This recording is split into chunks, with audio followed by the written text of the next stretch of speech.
All right, welcome everybody to my first composing live stream, at least here on Pocket Bard. Looks like we have one viewer, so let's wait a little bit for a couple more people to join in. I know we're going to be hopping in. But I wanted to start off by thanking Zach, for one of our awesome community members, for these overlays. Just switch between them. They look awesome, including a little bubble for me down here. So I want to give Zach a shout out. Here's his web link tree. I'll post that in the chat because we really appreciate that. Does all type of graphic design and has Twitch channels as well. So today we are going to be composing some deep space music together. So my goal is to have at least 1 minute of music kind of finished by the end of this 2 hour block. So what we're going to do is wait for a couple more people to hop in. So I'll just have some music going until then. But whenever somebody's in here and wants to say hi, definitely hop in the chat so I can see that people are watching. So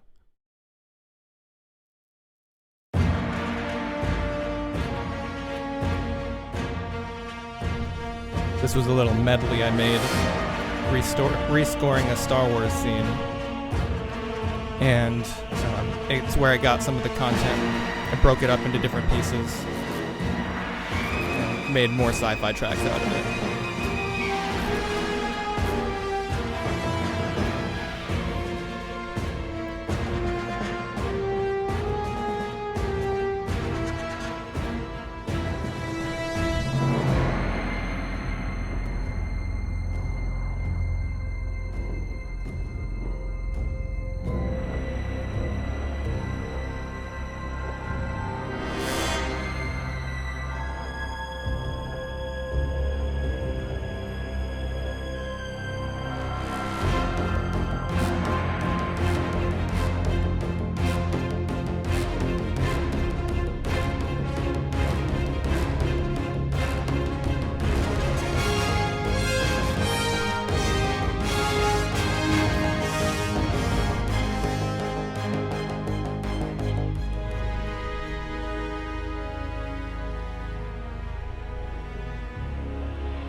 All right, so got another person in here, so let's get started. So first, let's pick this scene. Deep space in the app is meant to be kind of flying through the deep space and being amazed or kind of experiencing the wonder of all different kind of crazy celestial stuff and seeing new things in the universe. So if anybody wants to give a space celestial type of thing, like a black hole or something that we want to try to represent musically, comment that in the chat and we'll try, whatever the first one is, I'll try to make a little theme out of that, and we're going to kind of construct the rest of the piece around that. So if anybody's got any ideas, otherwise we'll have to ask AI, and we don't want to have to replace chatters with AI already, so.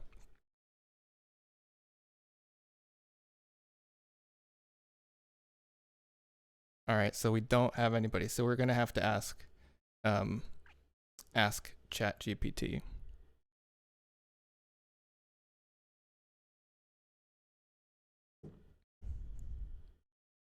Let me just write that. Does anybody in the chat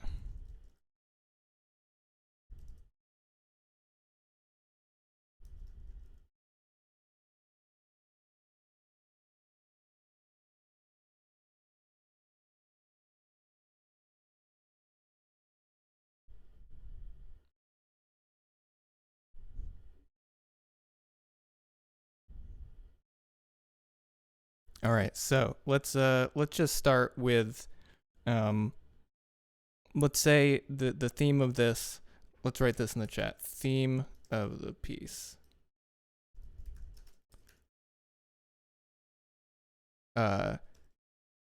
Witnessing a black hole from a safe distance. So what kind of instruments and sounds do we want to have represent a black hole? It's going to be kind of static, so it's probably not going to be bouncy or moving around a lot. So, and also it's got a lot of weight, even if it's far away, it's got a lot of mass and gravity. So what if we start with something low and maybe a held pedal tone in the bass or low instrument. So let's start with the low strings and just find a note that feels right and have that be the bass for the rest of the piece. So let's just try that. It's got have my low strings queued up here. Let's see. I find certain notes have the right feeling and different. I'm very picky about which keys different pieces of music are in, and some keys just sound right to me. So I'm gonna try to play around here till we find what feels right for a black hole, whatever that means.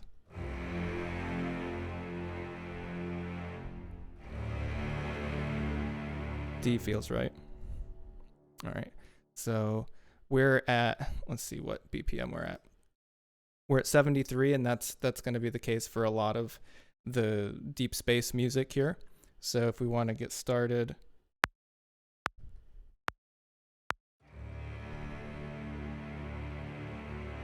and we can have it kind of slowly crescendo. In fact, I probably want to have it get started. I'm going to restart that so we can get it started even a little more quiet.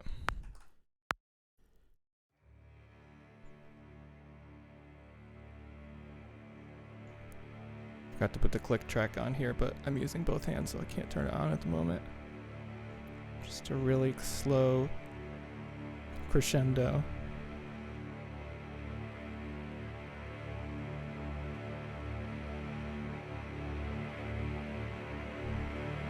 And don't worry, I know this isn't very interesting, but we're going to start adding other elements. This is just going to be the base. Literally the base, but also the foundation of the piece. Let's see, getting closer to the top of this faders. How much more do we have?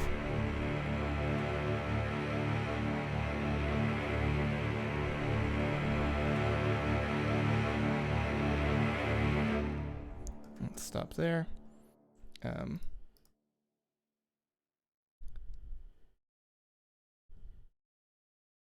All right, so we have that.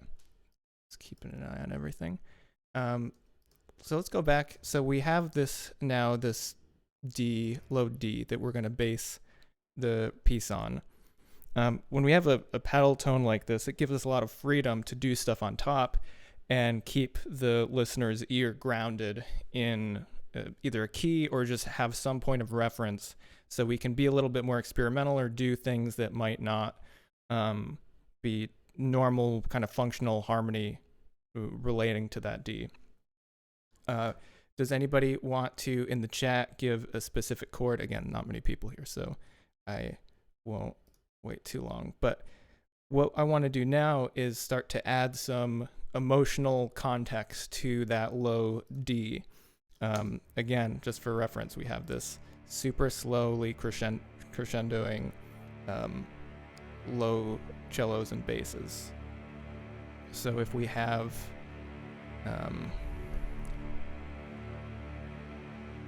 let's pull up some just like string swells and see if I have, just get a duplicate track here since I can load it up. And I'm using mostly orchestral tools, or almost all orchestral tools samples. So shout out. And let's find, I think their Metropolis Arc 5 library has some nice string sustained swells. Yeah. So I'm just going to load that up individually.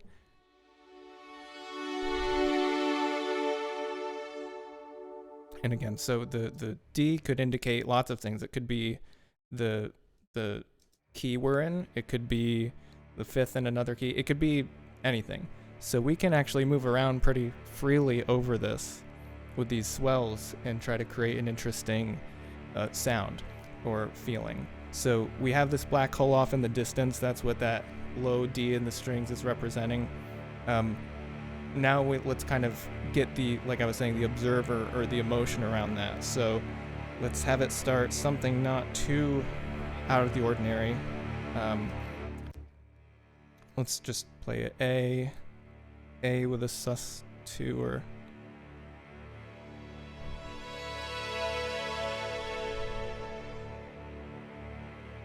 Let's play that again.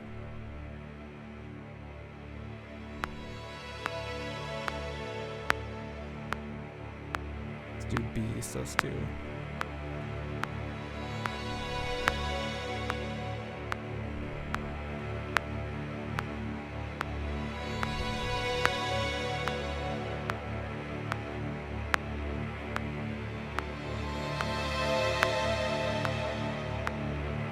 Yeah, probably don't need that sharp 9 in that C chord. Let's take that out. So generally here, I'll kind of mess around and just improvise until something sounds wrong, and then I'll go back and start being more intentional about the harmony and the notes and everything. So right now we've got this D, and then we have A with its 9th over top. So that's... Okay, let's see. Yeah, let's repeat that, but we could maybe widen the voicing here. Yeah, actually, we should probably do that. So what I'm doing here is creating more open voicing. So as you can see, the distance between these notes will get bigger, and it has more of an open sound rather than these tight closed voicings. So if we get started again, let's also bounce that down. And I'm actually, for now, just going to make that low D more audible so we can hear what's going on, but we'll have that be a very slow build.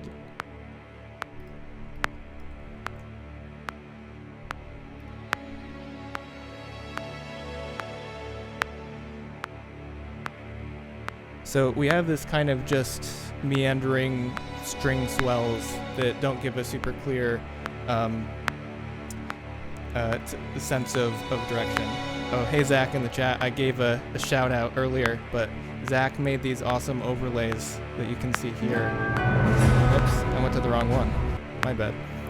We have ones like this awesome ending stream one, or Be Right Back, and Zach made these for us, and I think they look great, so I'm super happy to have those. So I appreciate it, and I linked to his link tree up above in the chat. So definitely check out Zach's stuff. All right, so let's go back. Let's have some sort of let's introduce some sort of rhythm so we can get even if it's super simple, get a feeling of tempo without the click track here. So I like to use the synth in some of the other ones, or just a piano with way too much reverb on it, like that. So we've got the D down there. Let's just have an A, because that's kind of what's tying together these chords. It's implying like a D.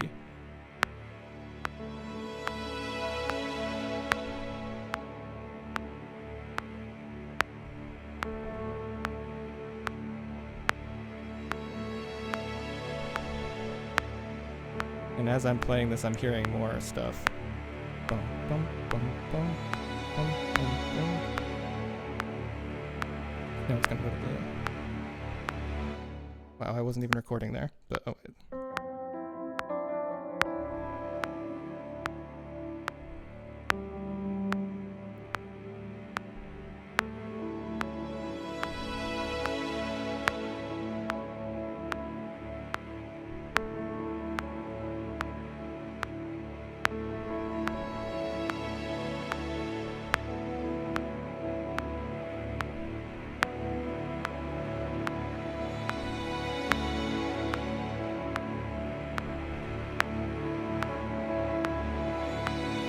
I hear the D actually changing there to a F sharp. So we can continue that, and then let's have and probably F sharp minor 7, I'm guessing, in the strings. So we got, yeah, that's what I'm hearing. Let's throw a G sharp in there though to add the 9th, and that's gonna come after this next chord.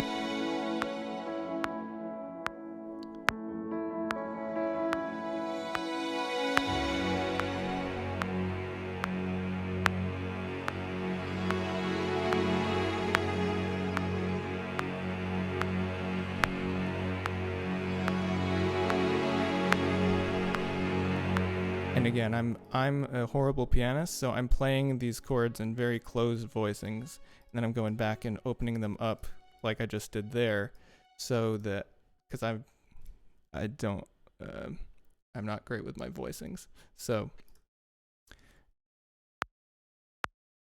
let me it feels like the chat is delayed in my my Twitch Studio. I'm using Twitch Studio, so oh hey, that's Chase. Chase did an awesome live stream doing the mastering here last week, so I had to try to step up my game. But yeah, I'm gonna open the stream on my phone as well, because I'm not sure if the device, if my chat's super delayed.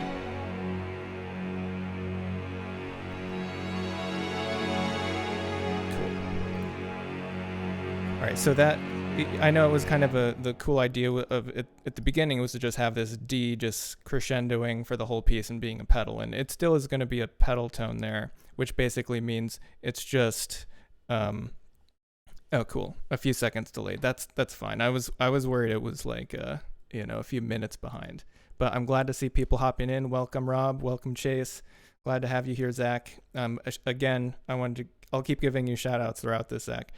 Zach made these awesome overlays that I've got that we'll be using that are super helpful, including the main window one here, where I've got my little name. Where is that? Right down here somewhere.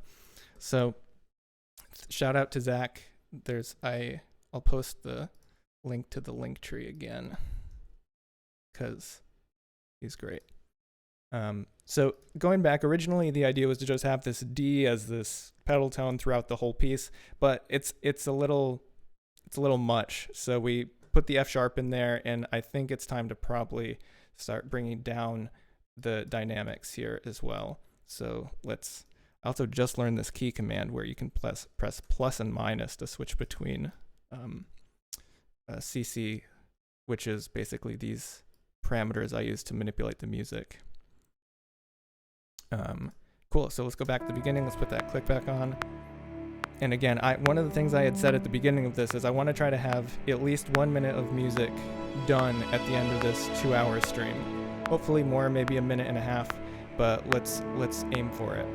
So right now we have, okay, so we've got D with A9 or A sus2 over it, and then we have let's see, then we have the B9 over D. So I'm actually going to have this F sharp, it switch to F sharp a measure later, so we can have this finally kind of release of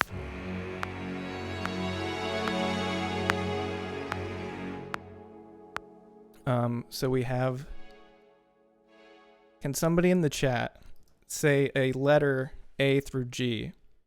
It can be any letter, but it's going to be our next chord, and we're going to find a way to make it work. First come, first serve. So whoever wants to determine the fate of what everybody's going to be hearing. What's the progression so far? Okay, no, that's the whole thing. It's space. It's random.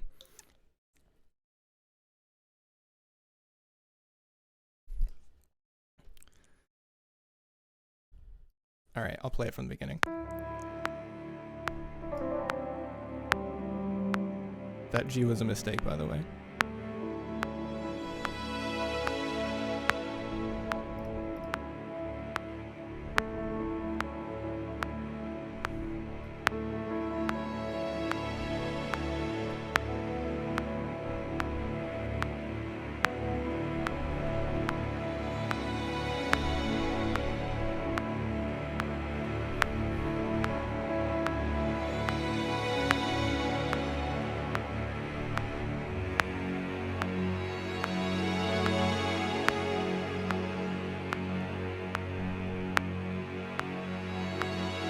So we've got F sharp minor 9 there.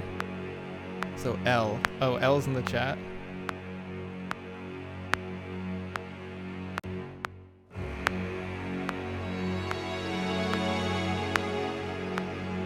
Minor 6th. Maybe it was. I thought I played the. Yeah, so I think it's F sharp minor 7 with the G sharp. So I think it's the 9th here, the minor 9th.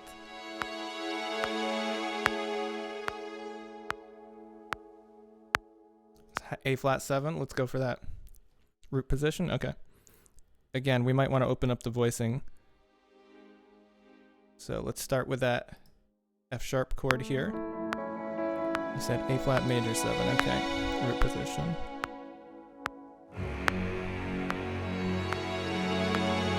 After the F sharp minor. Do we want to have the F sharp minor be? Let's have it repeat.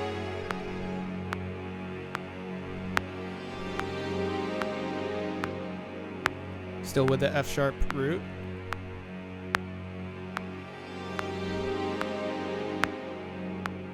We have it's like a, let's change that to, I assume you wanted the A flat in the bass as well, because G root for full, oh yeah, we could do that. So the 7th in the bass, nice.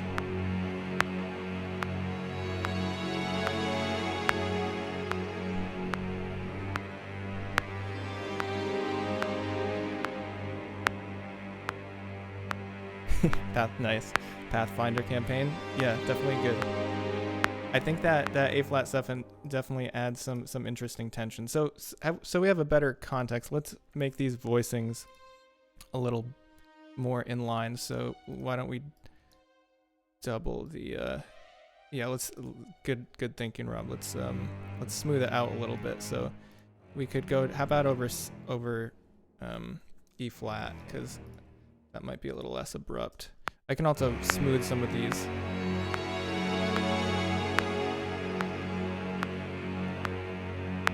Nice, we had the same idea. I think the E flat is gonna be better.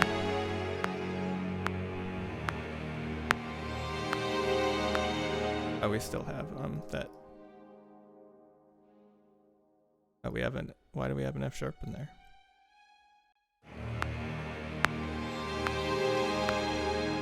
I don't think that's it. Let's just delete that.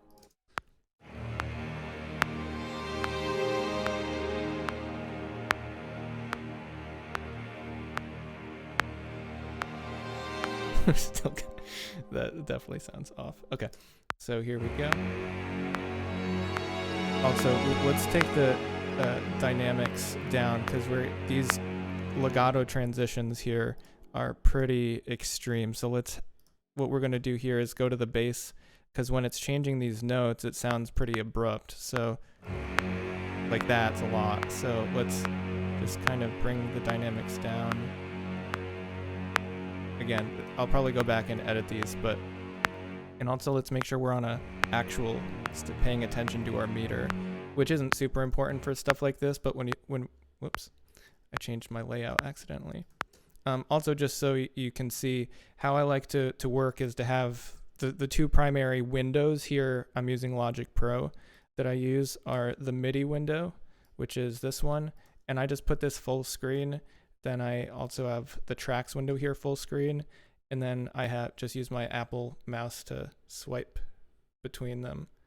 And I find that that's the easiest to do, and then I have my full other monitor to do whatever I want with. Let's check back in just from the beginning here and give a listen, and maybe bring in some choir just to fill out this.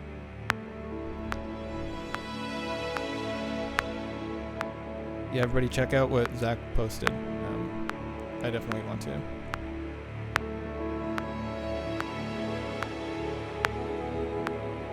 Yeah, I like that there. So let's add the choir coming in to add some texture.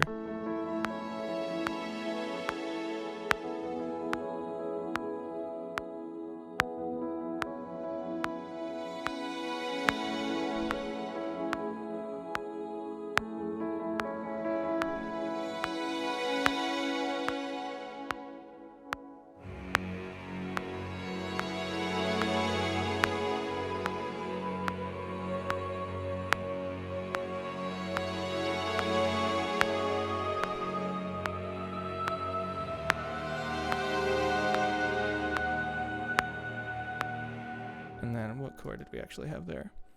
It was not the chord that we didn't want F sharp to have. Dun, dun, bum. So I keep hearing like there's my intuition is hearing like a C sharp, like a F sharp. I guess I'm still hearing F sharp, but yeah, Zach does have all the creative power. That could be cool. Just go. It's a little subverting expectations.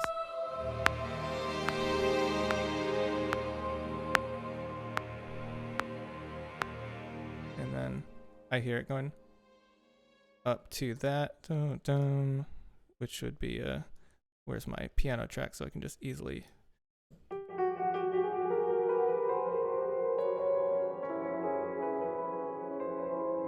So I hear it go into like a C sharp minor.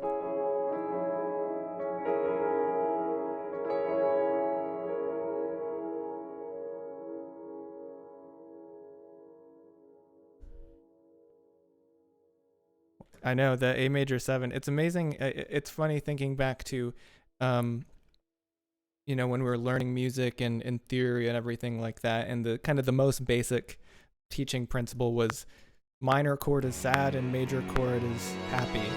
But let's take a listen to here and hear if this next chord you hear sounds happy.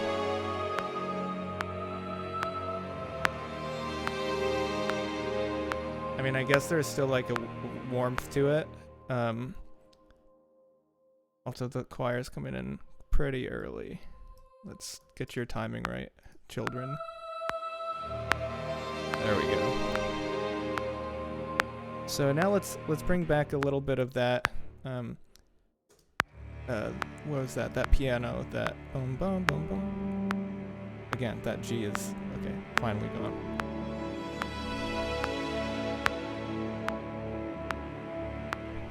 Oh, octave jump in the choir? Yeah, that could be nice.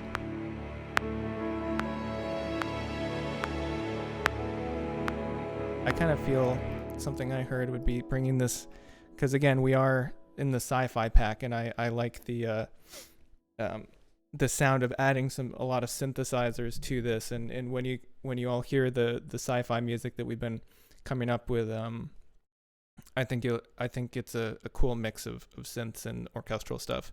So I have this bass here that I think would add some nice depth to the sound, especially those very low bass frequencies. So let's just kind of feel when the right time is to bring that in.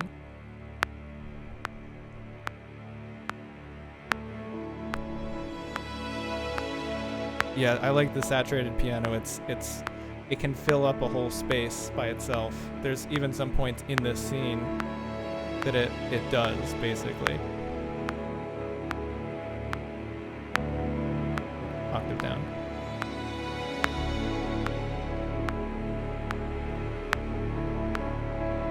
This next one? Oh.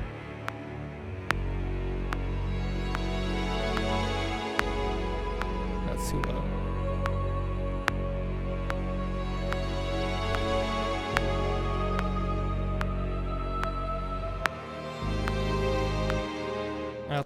I felt like there should be some movement in the bass there too.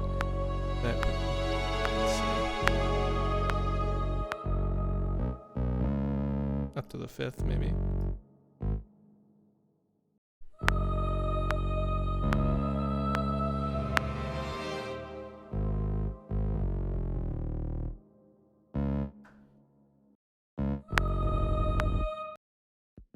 These do not have legato transition, so let's check that out. So what we just did was add some bass to the orchestral stuff. Yeah, gotta get a fully space themed campaign, Rob, for sure.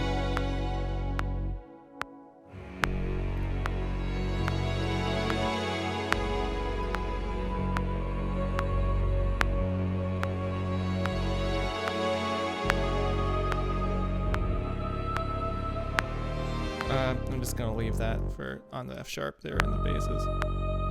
Okay, now let's see what comes next.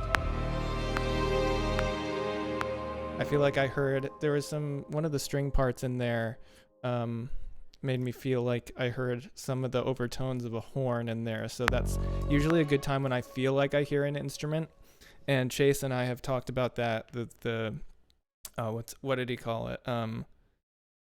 That's like I forget. We had a little video about it, but basically sometimes when you're listening to music, you think you hear something, and you can't pinpoint it, and it's probably just a combination of different instruments, overtones, creating a sound that resembles something that your mind interprets as something else. So, but that generally is something to embrace. The phantom lick, that's what he called it, the phantom lick, where basically you hear like there's a part there, but it's not there. And I think the video he had was embrace the phantom lick. So I'm going to do that and embrace the phantom horns. So let's bring them in here. And this is a horn ensemble patch. I just have the legato loaded. Yeah, exactly, Phantom Melodies. So let's bring in the horns here. I think it was at the end of this.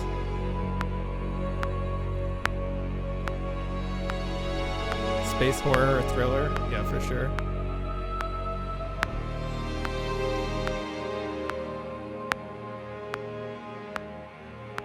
I think I was hearing it that octave up on the A flat. So let's get started there.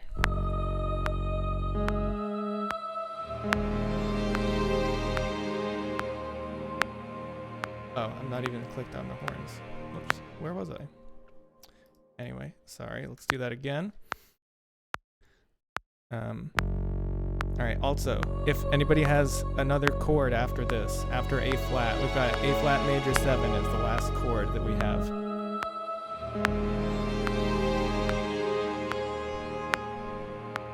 That's too brassy.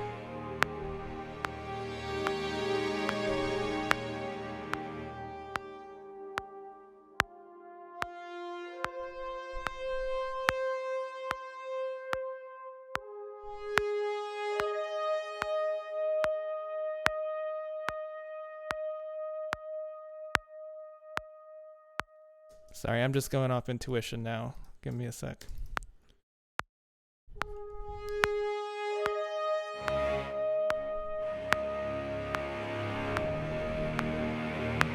And then that's going to be an E major there.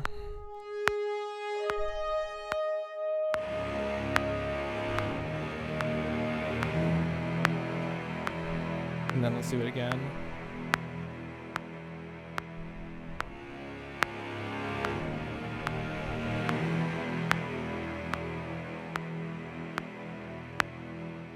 Yeah, I agree. I really like this. That's been my favorite part about the sci-fi voicing, or sci-fi music in general, is these weird voicings and stuff that you can get away with. Oh, whoops, too early.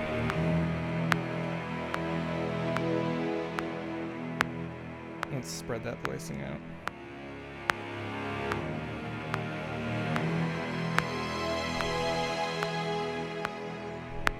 There we go. That's what I'm talking about. Let's just make this one a little bit more similar to that voicing. And if anybody's not sure what I'm talking about with the voicing, it's basically which notes are where in a chord. So is this one high? Is it way up there? Or is it down low? And it impacts a lot about how the chord feels. It's one of the tools that you can use to change how harmony feels. Like this. I'll just play one just for example. Let's use the chord Rob came up with earlier, just a A flat major 7. Right, so that's a closed voicing, or you could even get a little more closed, which is a little more dissonant, but this is with the third on the bottom.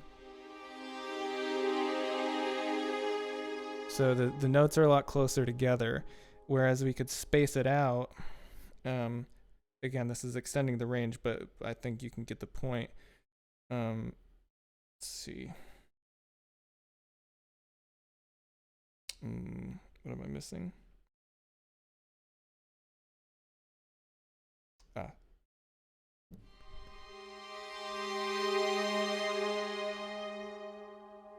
You like root 7 5 3?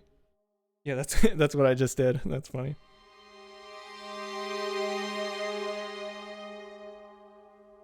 Yeah, I also like having the seventh here. That major seventh like spacing is really nice. Anyway, enough about voicing spacing lessons. Let's just get this sounding better. So, like I said, this horn came in a little bright, playing a little loud. So, but I wanted it a little louder.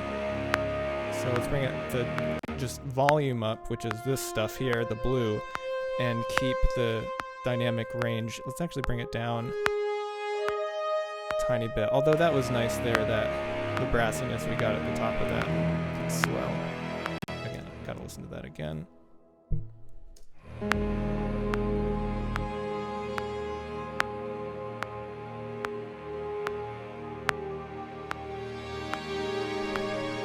Volume's gotta come up there.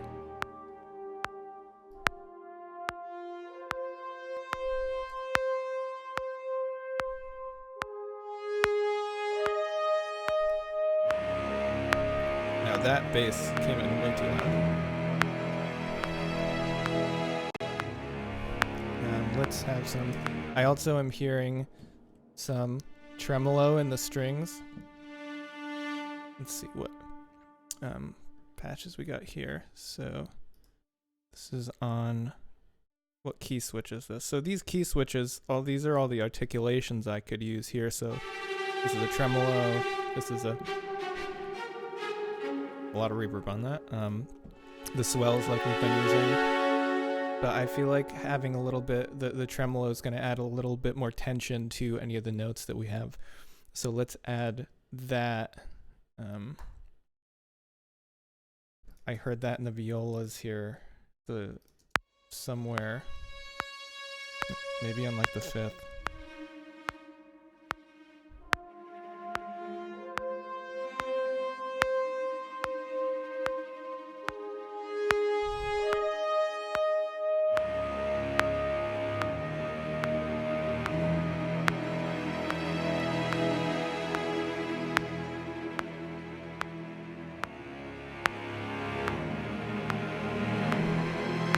So what I was hearing was an A. It was like a E major. So it's kind of implying we're getting the third there. Dun, dun, dun.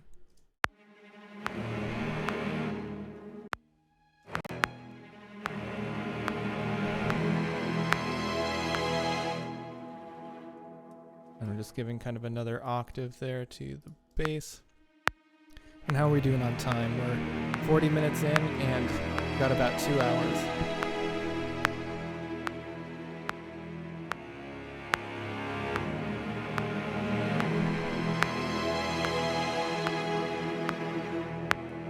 So what's going on here? So this sounds a little sloppy, so let's just clean it up. So yeah, that doesn't need to be there.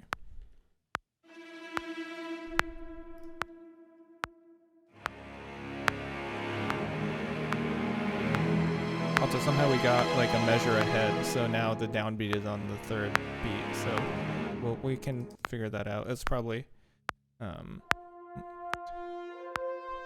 okay, that horn's rushing a bit. But let's just go with it. Let's just make this so it'd be 1, 2, 3, 4, 1, 2, 3, 4, 1. So this is coming in on 1, so it's just a measure of 3. So let's just add a measure of 3. Why not?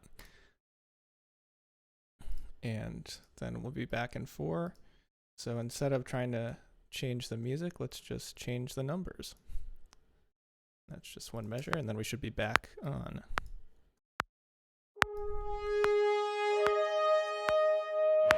Yeah, I hate quantizing. I have spent sometimes even just trying to get, well, what Rob said in the chat was that 100% quantizing is too natural. Or it's too unnatural, which I 100% agree with. In college, my professor said only quantize to 70%.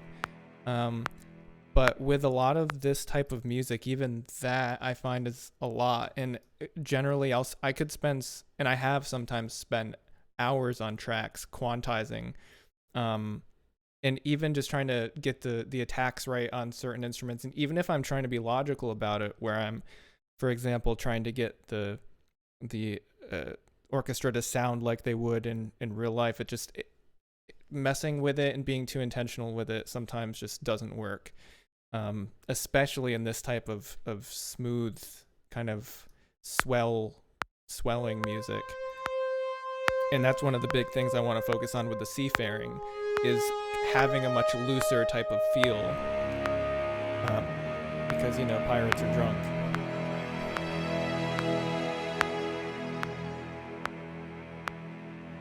Seafarings, it's announced that it's like coming, but it's not announced in terms of like date or anything.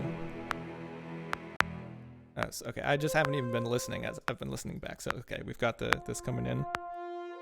Again, that's too quiet. The horns probably wouldn't be that weak on the attack there. And then I fear the children coming in on like a sus2 or something, like maybe even just that half step there.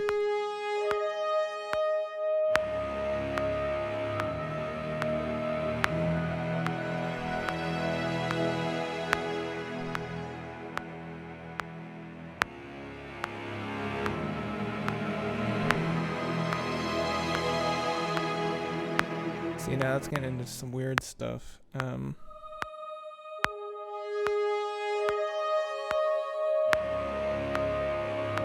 Let's just have him stay on the C sharp. Let's just have that.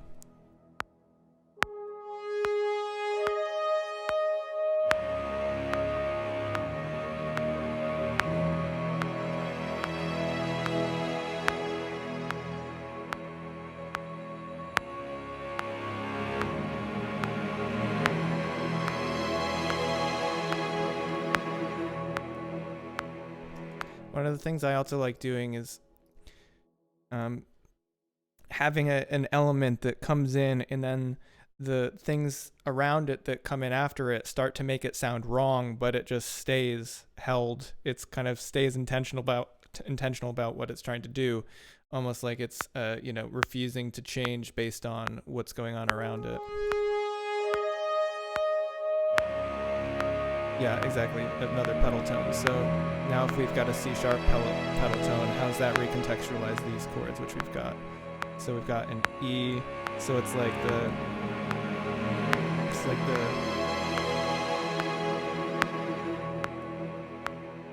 and then why don't we give some, that has some, yeah, exactly. Held notes are cheat codes in composing. That's totally true. And it's the only way to get the job done on time in some cases, I think. You just have like a, I mean, think about that. You could just have, for how many minutes could you just have?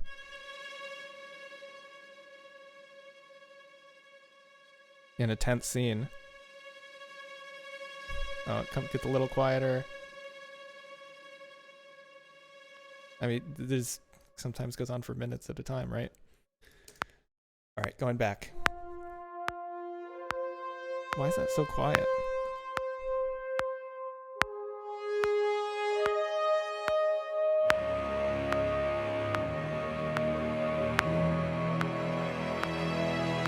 Let's have, I think those children need some backup up there. Maybe the fifth up there too. Let's see how that, if we were saying it was a C sharp chord.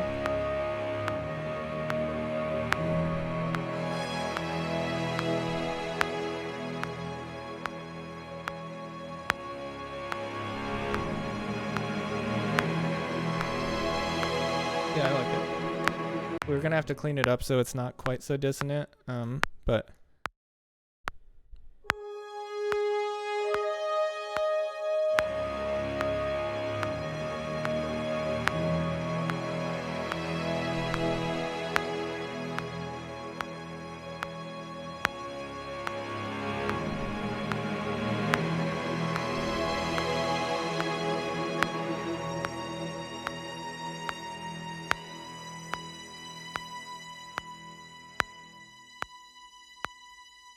And that kind of mirrors what we were doing earlier with that stepwise motion in the bass here. So we've got that in the bass right here, that ba-da-dum.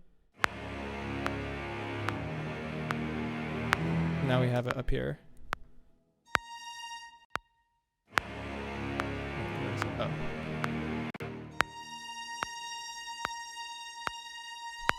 Also, those violins sound really present. Sounds like we have the spot mics on, which doesn't really sound like, I didn't think we did, but almost sounds like there's some high frequencies sound kind of unbalanced compared to the rest. All right, so let's go back where we're at now with that horn entrance. Okay, they're rushing.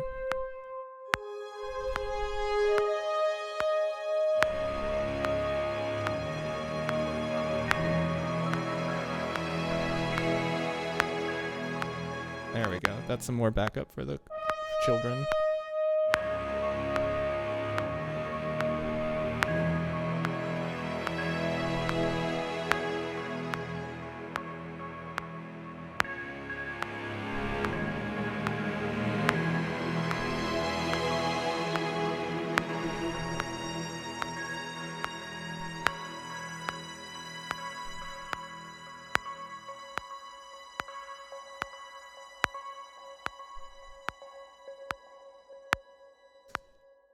Cool. There we go.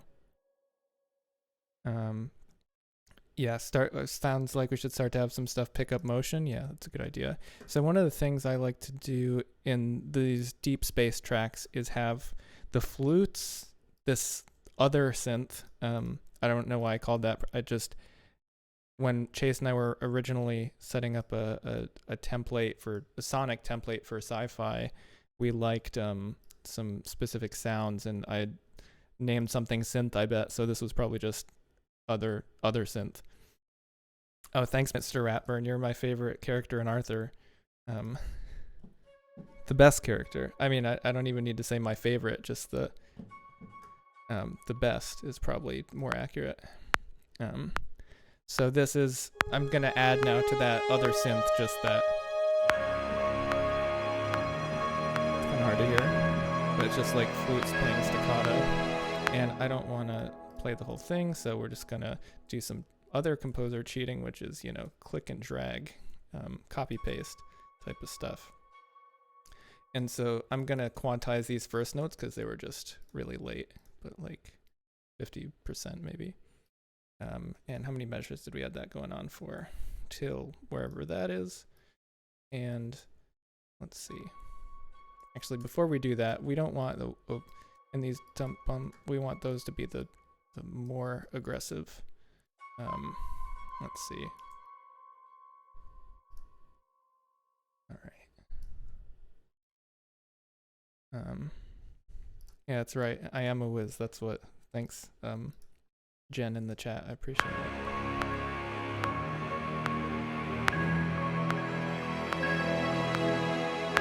And now we use that that super saturated reverb piano to fill that out. I keep having the two measures of.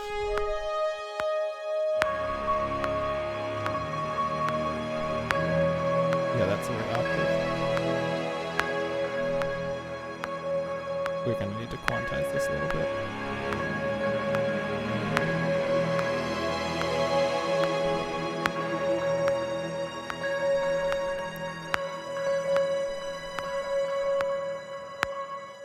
And then here's, I think, where they finally go to the D sharp.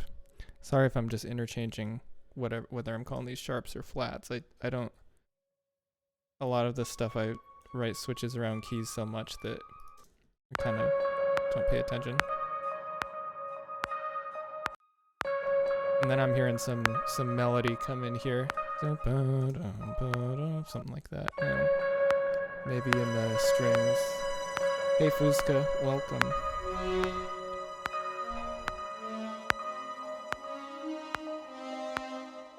I'll play one of the melodies that we have for the sci-fi in here. I'll let that come in.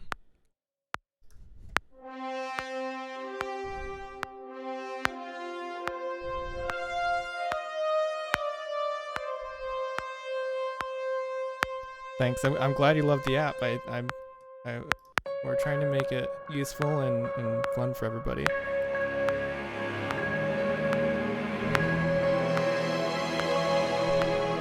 That was a little too on the nose, that just full statement of the melody there, especially as we kind of had those fifths in the horns earlier.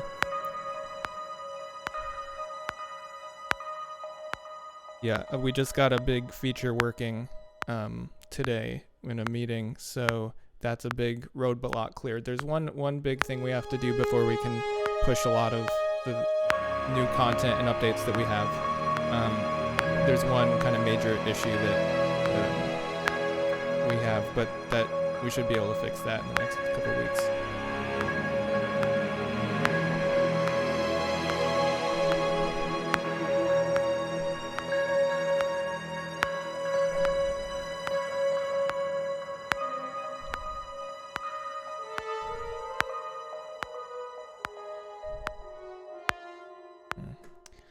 All right, so how much music do we have so far? Again, the goal was to write. Oh wow, this is already, we're definitely past the minute that we were aiming for.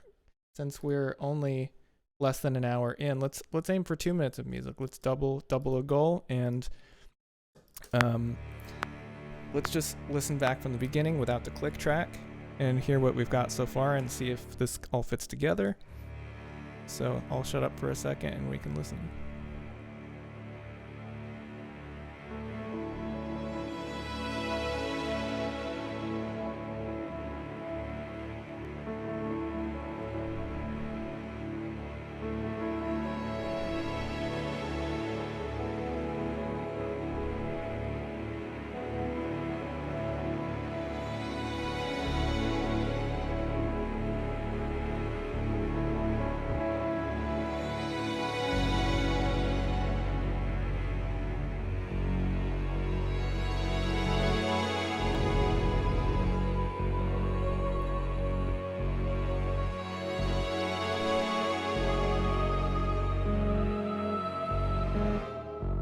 I just gotta clean this up because it's might as well do it now because we'll have to do it later anyway. So we got another note there. This must have been that one time a while ago when I wasn't sure where I was recording, but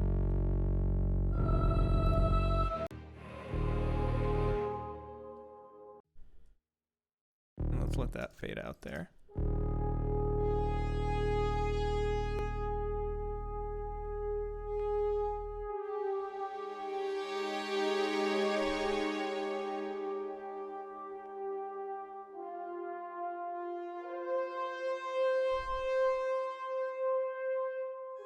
I feel like the horn should retongue that there. Dum, ba, dum.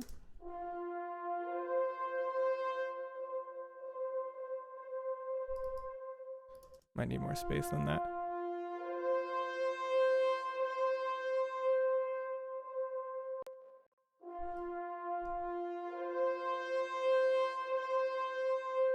So how many are a part of the Pocket Bar team? That's a good question. So the core team is me, Chase, and Jason, and we're all on Discord. And Chase's dad, Stacy, is a genius engineer, a software engineer as well. So he helps out quite a bit and helps us through some hard technical issues. And then recently we've brought on Jennifer, who's in the chat helping out. So shout out to Jennifer. She's been awesome. She's been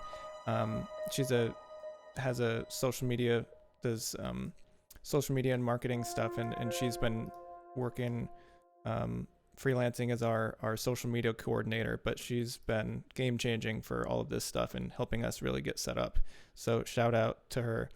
And Rob, who's Leroy Robinson in the chat, Ben just came on board as our additional composer. So I'm super excited to have some help on the music department too. And Rob's an awesome composer. So I'm super excited to have start getting some of his music out to you guys as well, and start working together too. So I'm not just sitting here alone, but now I have everybody here in the chat. So this makes it more entertaining for sure. than just sitting here alone on the computer for, you know, a lot of hours.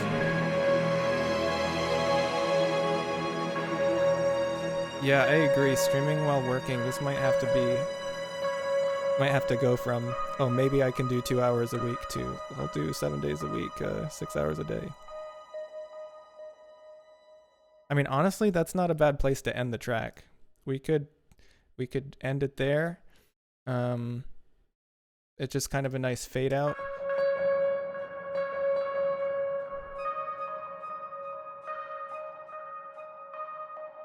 Yeah, Rob, if you stream sessions too, that would be awesome. We can have we'll have a 24/7 like cable news of just streams, different shows going on all the time.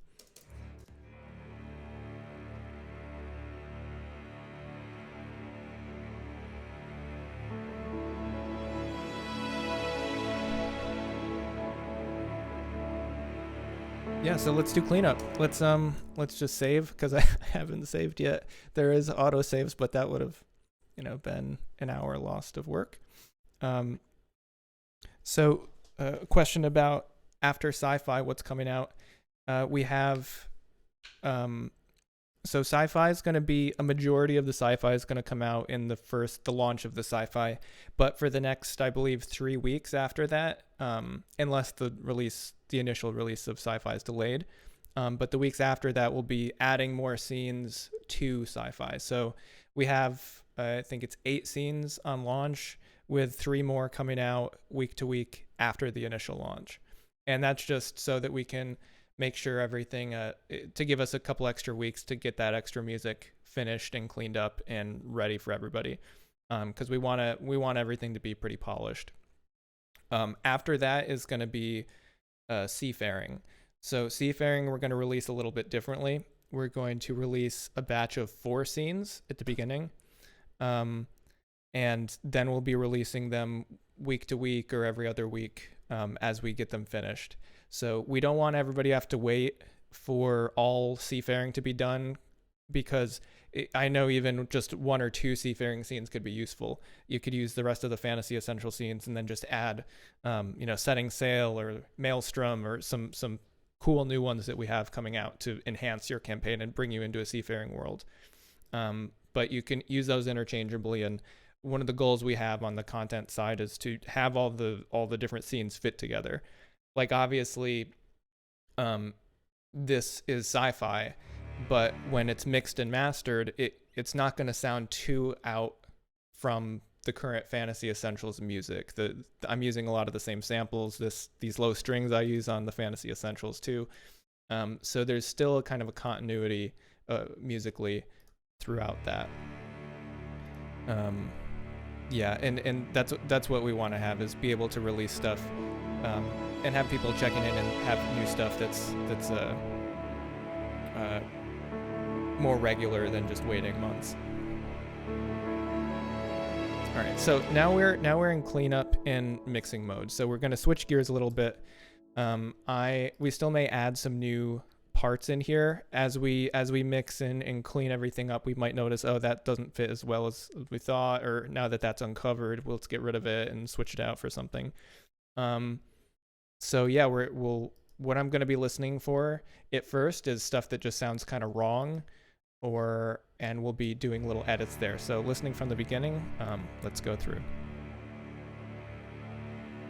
Again, the idea here was cool to have this coming in really slowly, and we can still do that in terms of the actual dynamics that they're playing, but I think we want to be able to hear that earlier. Maybe that's a little bit too much.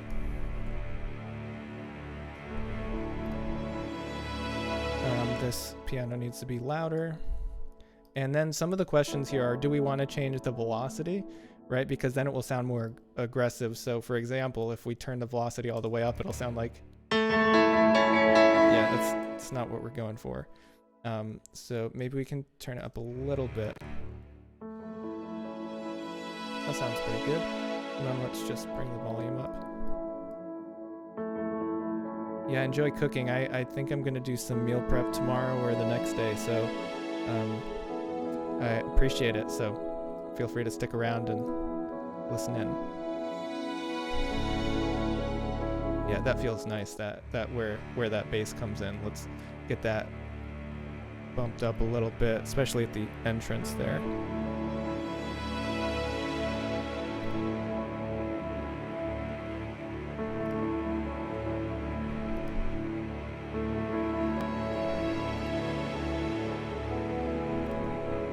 These strings need to be a little louder.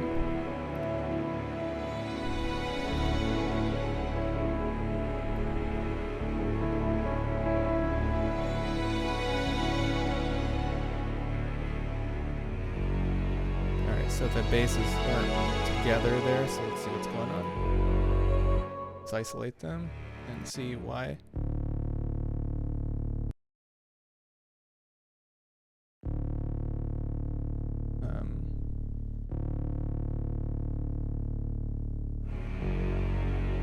Okay, so the strings are just really early.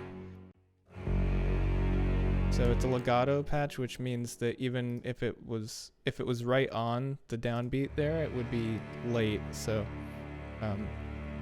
Rob said the piano riff could almost start another track and have it go a different direction. Yeah, no, I agree.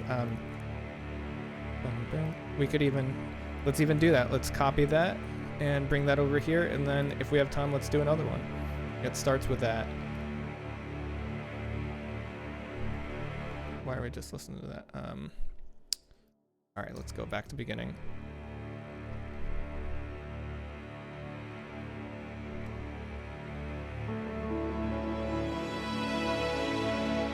I think we need something else at the beginning. That's too long to come in. So let's go with some... Sounds a little ugly. Not that. I have a bunch of...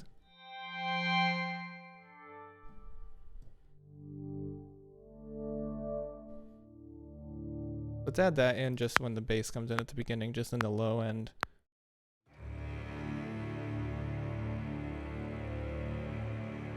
Yeah, it's gonna add a little bit of...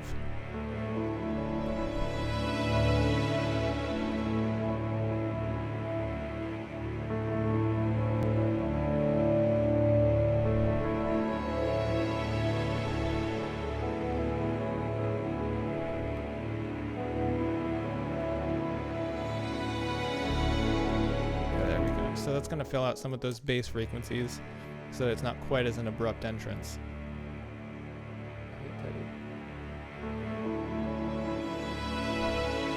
Let's see.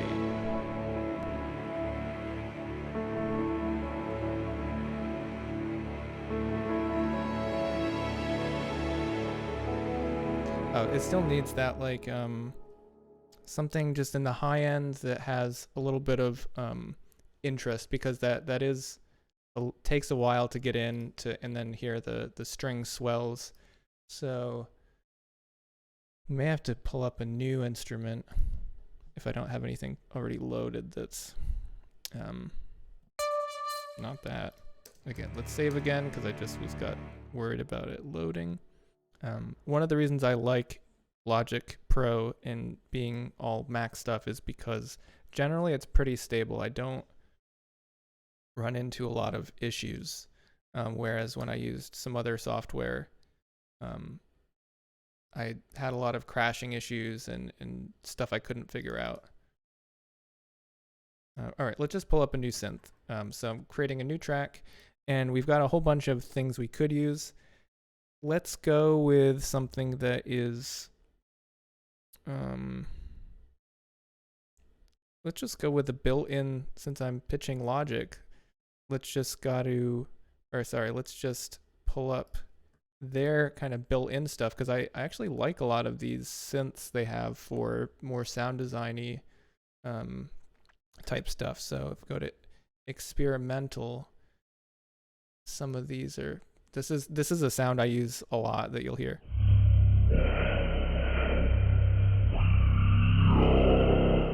But obviously not in this track. Soundscape, that sounds about right. Ambient, I think this is,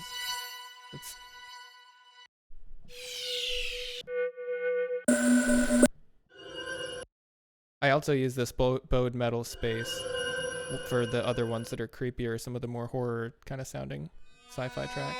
Same with that. I use a lot of these, so apparently you'll be able to recreate the whole Pocket Bard sci-fi pack with all the Logic built-in instruments. So, oh, Calm and Storm. I use this. This is kind of what I was thinking. We'll mess with the sound a little bit, but.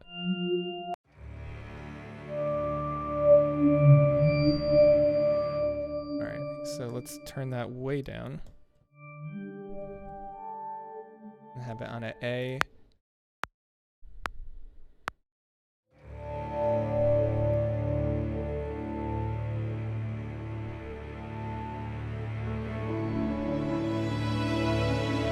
To a C sharp. Let's go back down. No, I haven't. I have looked into zero synth libraries, honestly. I'm not sure what Farlight or Straylight are.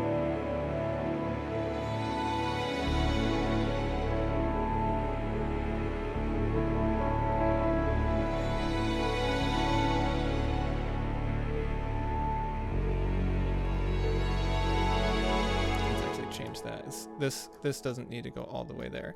So let's just have it nicely fade out as it's not needed anymore. And that should be good. So now let's go back to the beginning, whoops, and see how it's doing.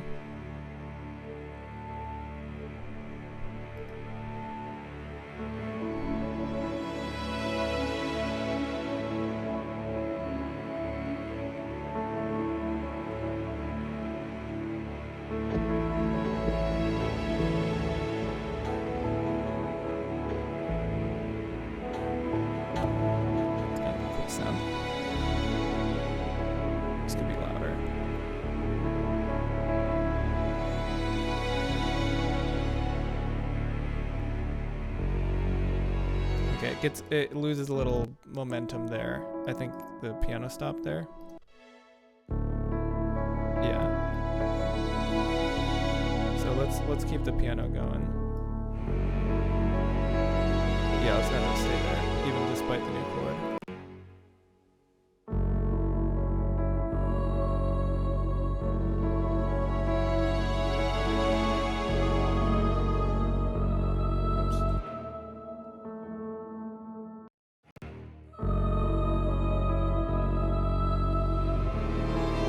That's not gonna work, but I don't want to have it.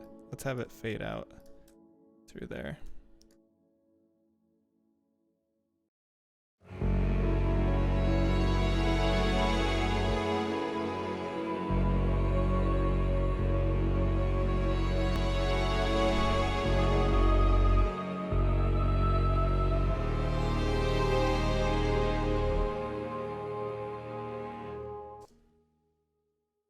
All right, so let's go from the one the bass comes in.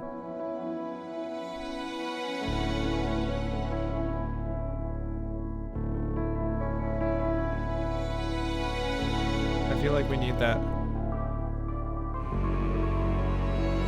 Yeah.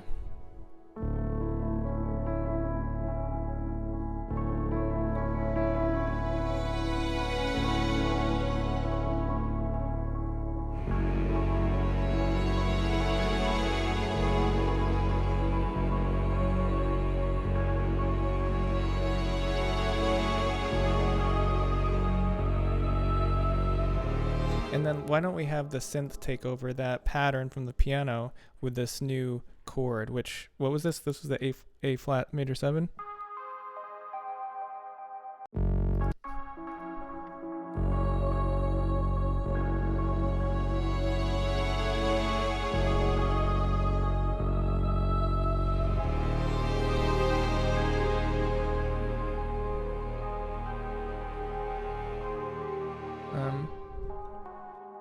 Let's see, what frequencies are kind of being neglected here? Because we want to have this fill in an octave where there's not a lot of sonic information already.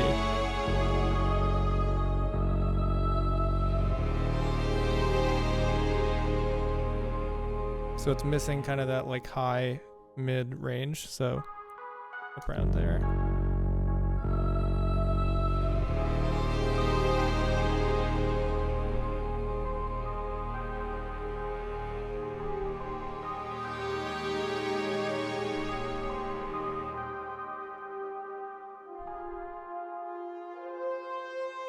And then the question is, do we want to have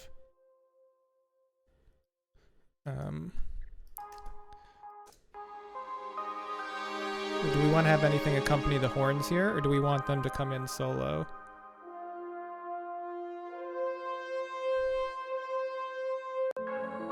Rob said, I think maybe the stab at the bottom reset the listening experience too. Need something to hold over through this section to tie it together. Yeah, there's definitely, it kind of loses energy here. Partly, I think it's mainly because the bass drops out. So why don't we just, there. Let's bring in the F there, where the horns come in.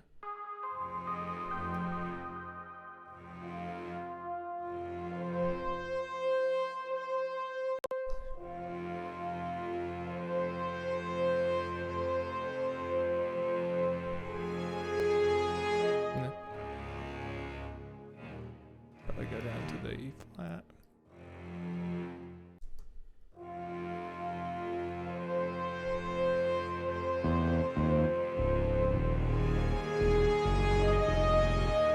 We could go maybe back here.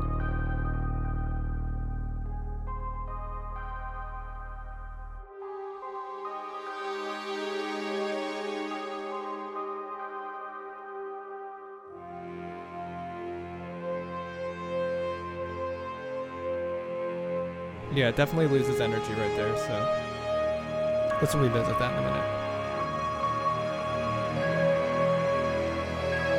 Yeah, that's too loud.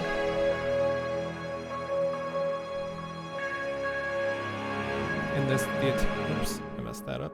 The attack on this synth is a little, I'm looking for us to be, also it needs to be quantized a little bit. Not quarter notes, to eighth notes. About right. It's a synth that knows how to be on rhythm. Let's see. Okay. Oh, but what I originally came here to do was, again, talking about the when you change the dynamics here, it gets really aggressive at this, and it gets really soft at a really low velocity here.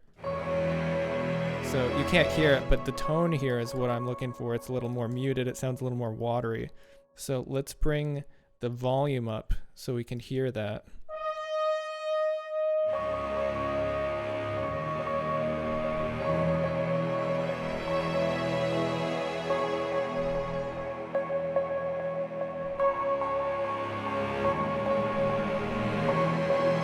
And now the bass sounds, where's the bass?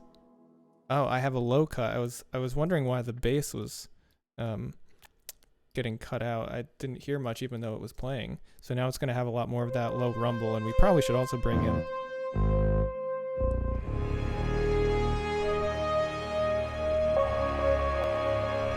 let's bring in that synth bass on this next time it goes up.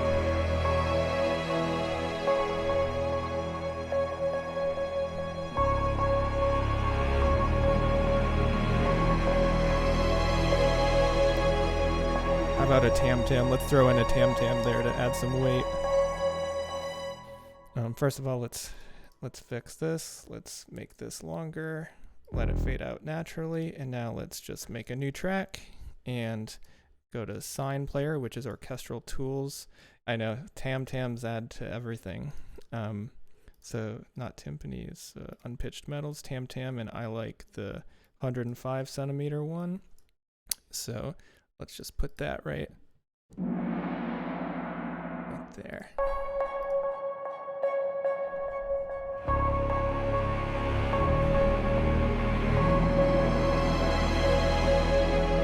Be a little louder. Again, comes down to how much do we want it to be. Actually, see, like that's too hard to hit it. So that's when we're gonna go adjust the volume, and it's already at -4 dB. So let's see how that feels again.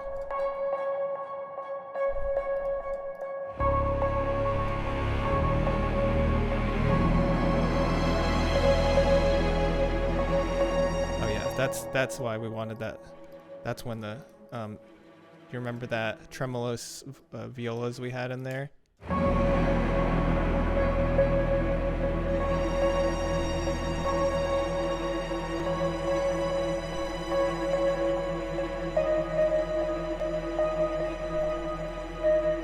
Alright, should already be out by there, so I'm gonna bring it down. Let's see. Okay, cool. Here we go.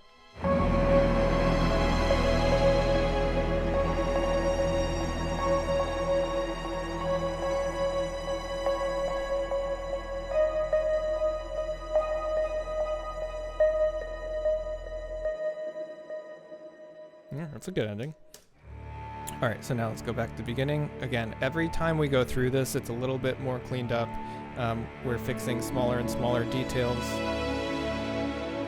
Also, it's kind of quiet. I want to just bring the gain up a little bit.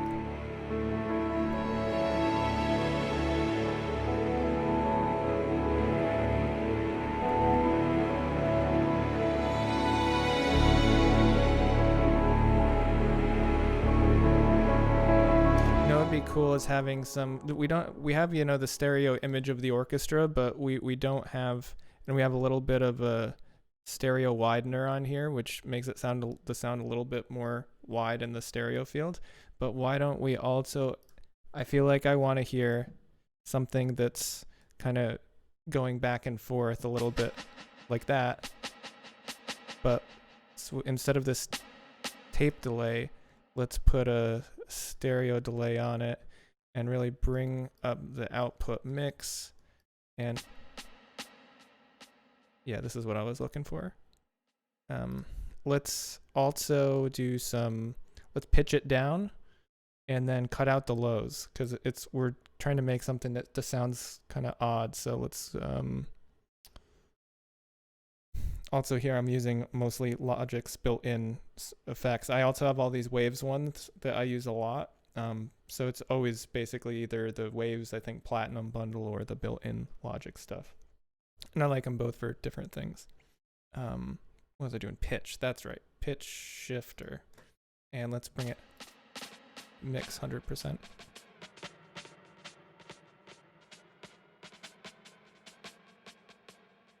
That sounds about right. And then let's cut the lows out. And then let's send it more to the reverb.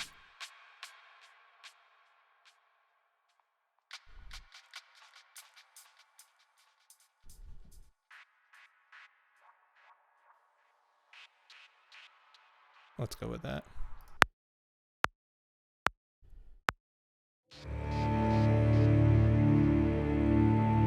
Let's turn the feedback up even more.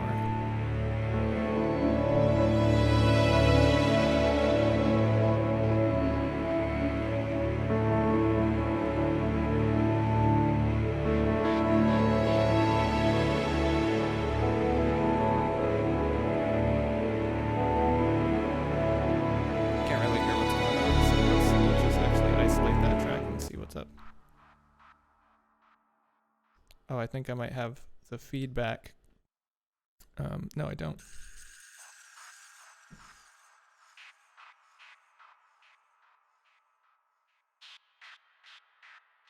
I'm not hearing like there's much of a stereo.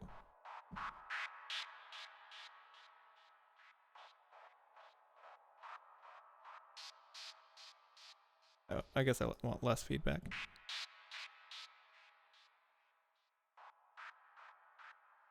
That's good. So let's bring the volume up just so we can hear it as we're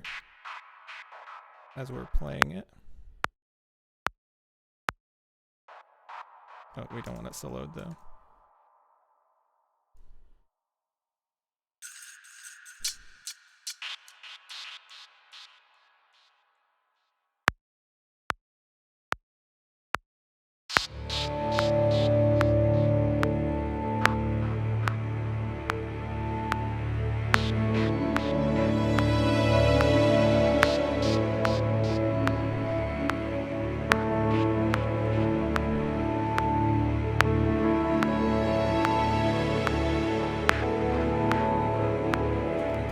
This point, I can just The second one I think was a velocity I liked, 79. That was too loud. Let's go just 79. And that's fine. Just quantize those because these are, we want these to be keeping time. And then we'll listen back and decide when we want these to come out. All right, thanks for being here, Rob. Thanks for that A flat major 7, especially that really kind of shifted the direction of the piece. So appreciate it, and I'm looking to forward to having you do some live streams here on the Pocket Bard Twitch. So if you're just checking it out for the first time, make sure to subscribe or follow or whatever it is here on Twitch. Hey, it's my first time, but follow us here.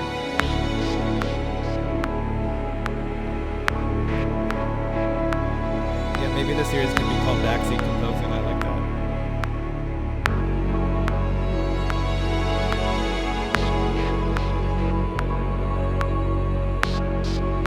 So these another little cleanup issue here. The spacing of the bass sounds a little like it's cutting out. These notes to be closer together.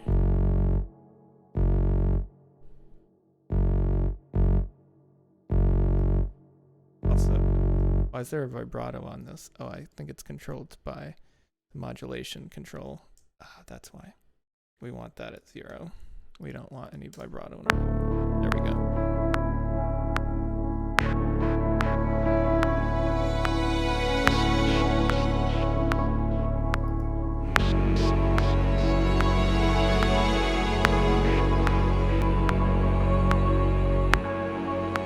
Those apparently are too close for it to not realize that the note off. Okay, yeah, it's overlapping. MIDI has no on and no off events, and basically what it did was trigger the other note on before it turned this note off, so then it triggered the note off, and it's the whole thing. It's a little close.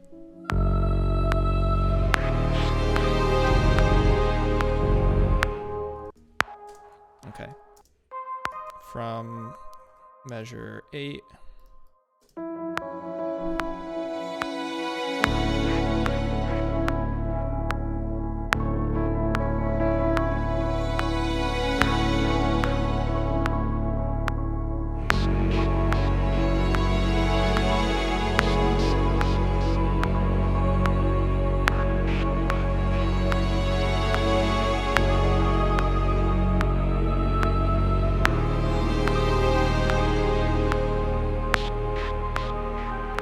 Basses aren't loud enough here on that when it goes down to the E flat and the E flat major 7. So I felt like these string pad was a little loud, the swells. So oops.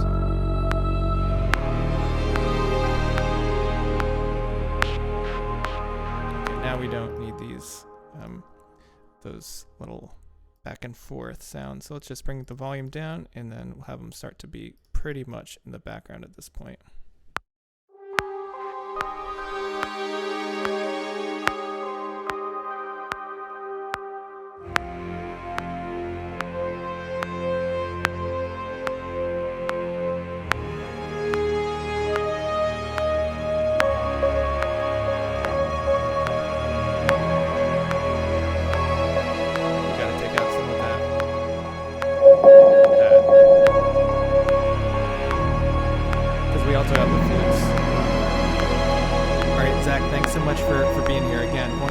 Before anybody goes, check out Zach's profile here. He made all the awesome overlays for us, all these. So definitely go follow Zach. And one more time, linking in the chat to his link tree. There you go. So thanks for being here, buddy.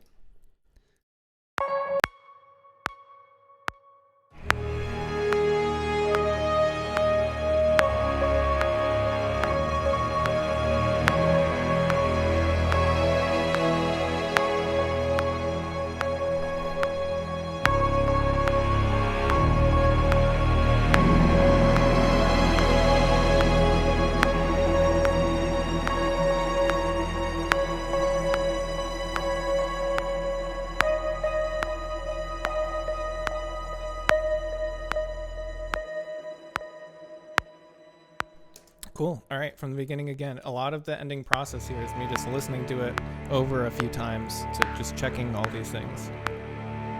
And then we get to kind of the final sonic cleanup, just making sure the balance is right.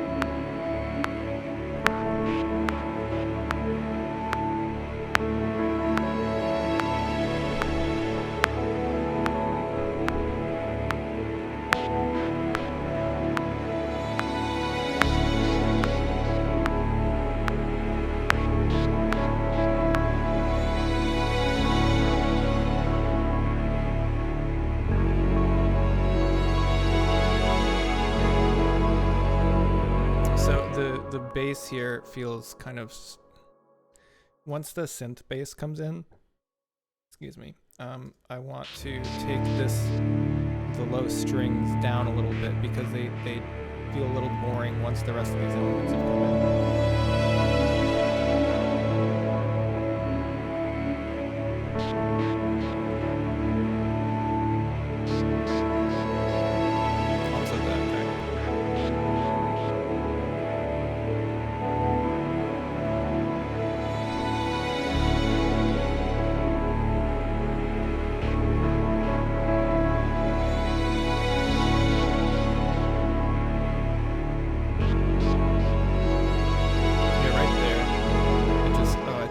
Because the actual volume comes up there, and it really doesn't need to, because now we have the synth bass, and I'm even going to just bring up the synth bass a tiny bit more, because I like that. It has a lot of weight to it. From the beginning. From the top.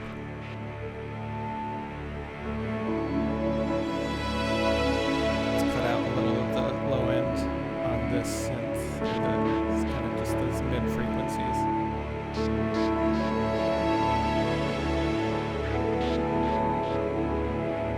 Let's bring the children up a little bit. From the top. And then just to balance out the audio as stuff comes in, and we maintain a little bit more of the level throughout, we want to have.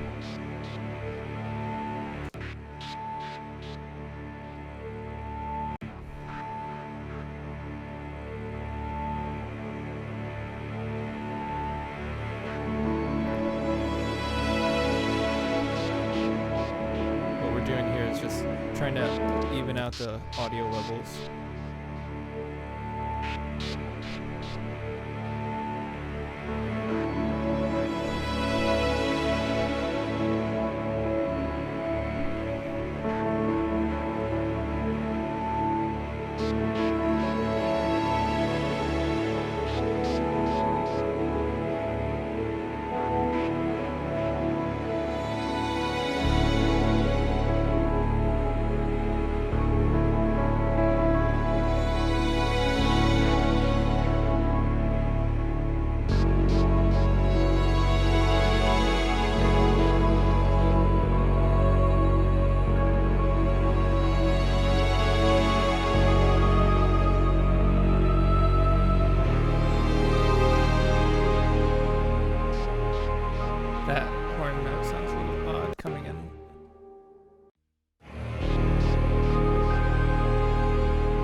I think it should actually come in on measure 17.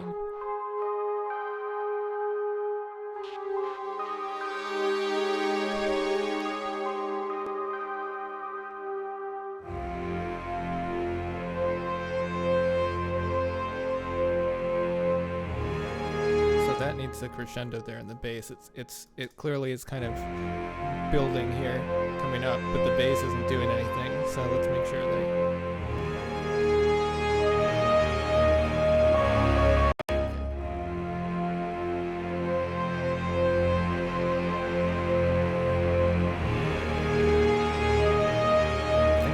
Turn the legato volume on these basses down, because it consistently is a bit too much, so turn it down by like 3 dB. See if that's too much.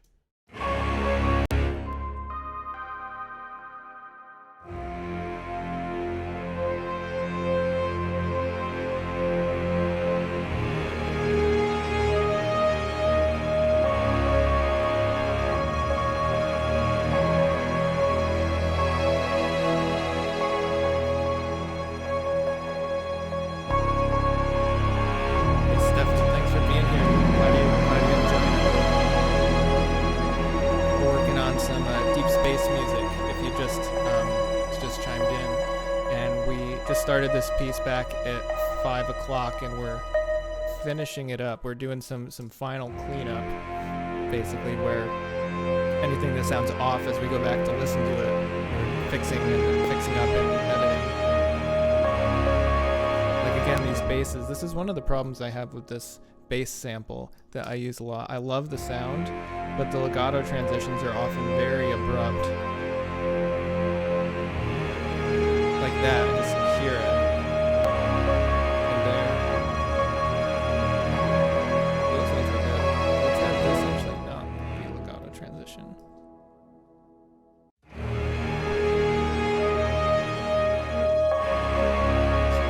Even worse. Okay. Awesome. Alright, Chase. Oh, still on. Here, let's go back. Thanks for letting me know. We're back here.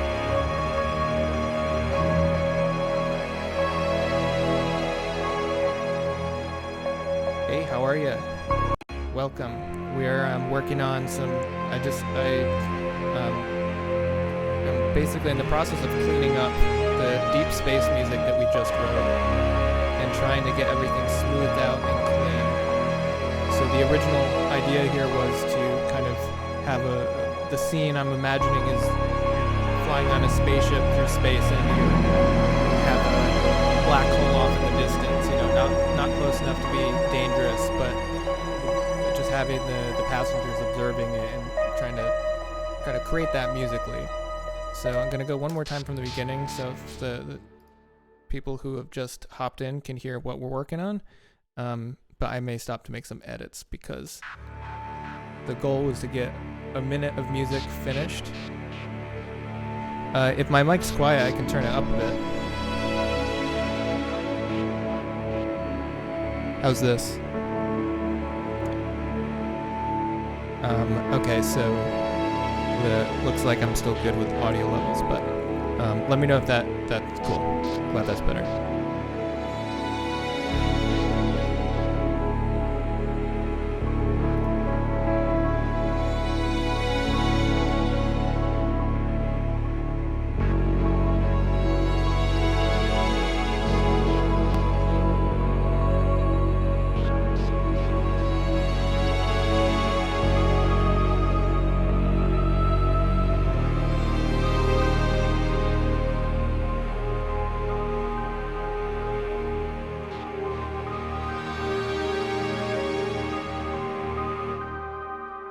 So there, we don't want the bass to cut out there. But what we can have it do is come down in volume quite a bit, and then so the build-up feels more powerful. Oops. Let's go back to where we were there.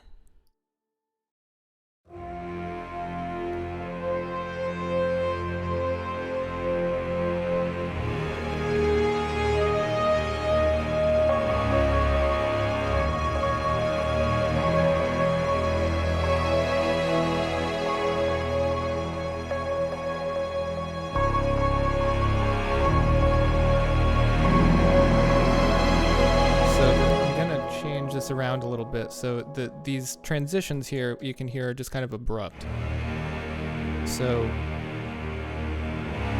like that. So it'll probably be fixed if we bring the dynamics down a bit, and then we can compensate for that with this, which is basically volume, because we still want it to feel pretty powerful here.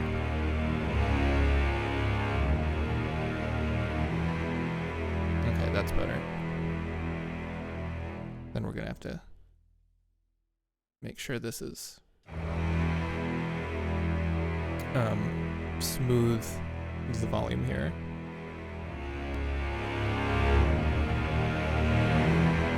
That's a little extreme, so we can take those dynamics down a little bit. So now let's go again from the kind of the climax here. Oops, that's for the beginning. Here we go. If you want to see all the notes that are going on at the same time, this is all the data down here. How many versions of tracks do we create for Pocket Bard? In terms of, if you're talking about intensity levels, it varies per track, but most of them have 3 different orchestrations, so I'll basically go through this and change the arrangement around a bit to change the level of energy and intensity. So that's what happens when you switch between those using the intensity slider. As far as variations, if you're talking about kind of different versions of the track that you hear, there's usually not a lot of variations. Personally, I generally prefer to just write another track if we're trying to get more music. I do make some variations, meaning maybe a version with a melody that's more prominent or a version without it. But yeah, hopefully that answered your question. Thank you. I'm glad you think it's cool, and I'm glad it went well. I'm guessing you used it in a game, so thanks for being here and thanks for using the app. Okay, so let's start one more time, listening through the beginning, and all right, so that's too loud. I'm trying to figure out why some of these early ones feel so much louder.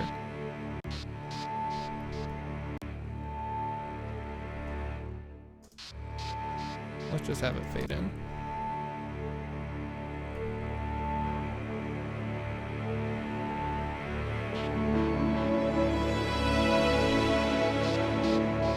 Sci-Fi is going to be hopefully out in a couple weeks, like a couple to a few weeks. There's one major issue. We actually just solved a huge problem today, which was awesome. So the team's in good spirits, but there's one other major one that kind of impacts the stability of the new version of the app. So it's one of those situations where it's like we have to get the new version of the app out to be able to release the subscription, to be able to release the Sci-Fi. So to your question, it's going to be like a monthly subscription. We're deciding the final price. We're trying to make it pretty cheap and like a reasonable price. Shouldn't say cheap, but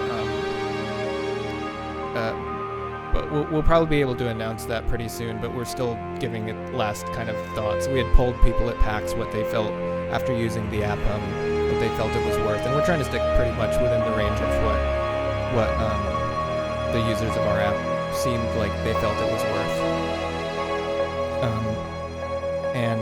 But to your question about the Sci-Fi release, we were aiming, again, I'm going to say we're aiming, this is not a commitment, so just, I wanted to caveat that. We were aiming for Star Wars Day, so, because at least Chase and I love Star Wars, so, but we'll see if it's possible to get it out by then. We're working really hard. We're all pretty, like, crunching to try to get that done, but if not, it shouldn't be too long after that. I was totally not listening while I was talking, so, yeah, anyway, I'll actually listen this time with the purpose of trying to clean it up. Alright, the piano's sticking out a little bit.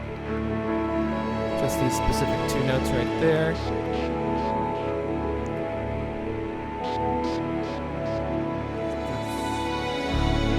That back and forth sounds a little too loud.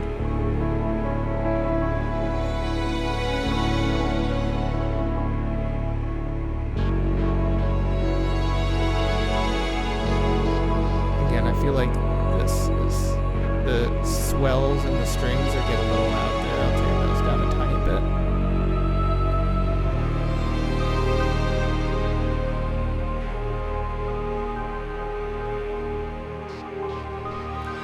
Still early horns. Let's go from there. So what I'm doing is right here is just kind of, these are the notes. So this is the horns, for example, so you could hear.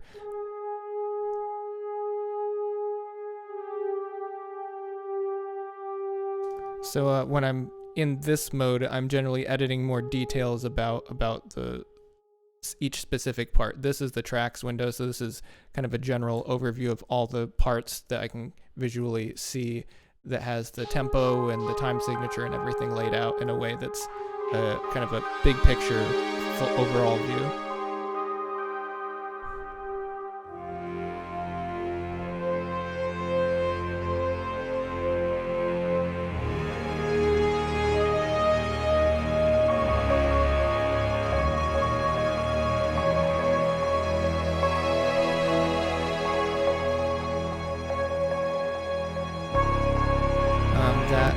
I had noticed this when I played but this violin, tell me if anybody can hear this. There's a little bit of a high-end kind of sizzliness to it, which isn't necessarily a bad sound, but it's not present in the rest of the parts. So if we mute that violin, it's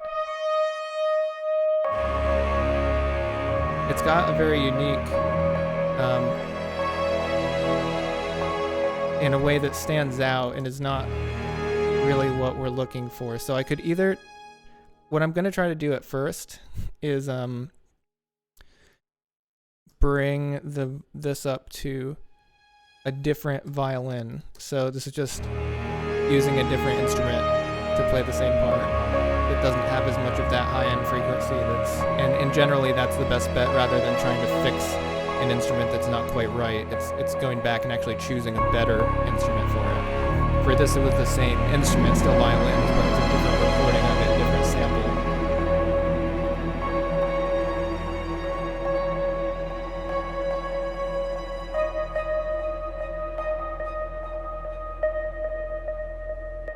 sample. All right, so what I like to do generally now is I bounce the track, so and usually leave one measure at the beginning. So when I'm sending these files over to Chase for mastering and implementing, I'll give him details about the track. So for example, like it's 73 beats per minute, time signature is 4/4, and I want to make sure there's enough silence at the end. So let's just take a quick listen. When do these beep boops actually fully fade out? All right, pretty fast. Hey Teddy. Give me 1 minute, Teddy. All right, here we go. So now I'm gonna just export this track because for some reason, my mind just can hear issues better when I'm listening to it, not hearing it from the audio workstation here, Logic I'm using. There's not really any difference from the sound, maybe a little bit of some of the last processing it does, but it just helps my mind separate from what I've done because I can't change anything. So if I hear something that's not small enough for me to want to change, I don't bother going back to do it. But I think my dog Teddy wants to eat, so give me 1 second.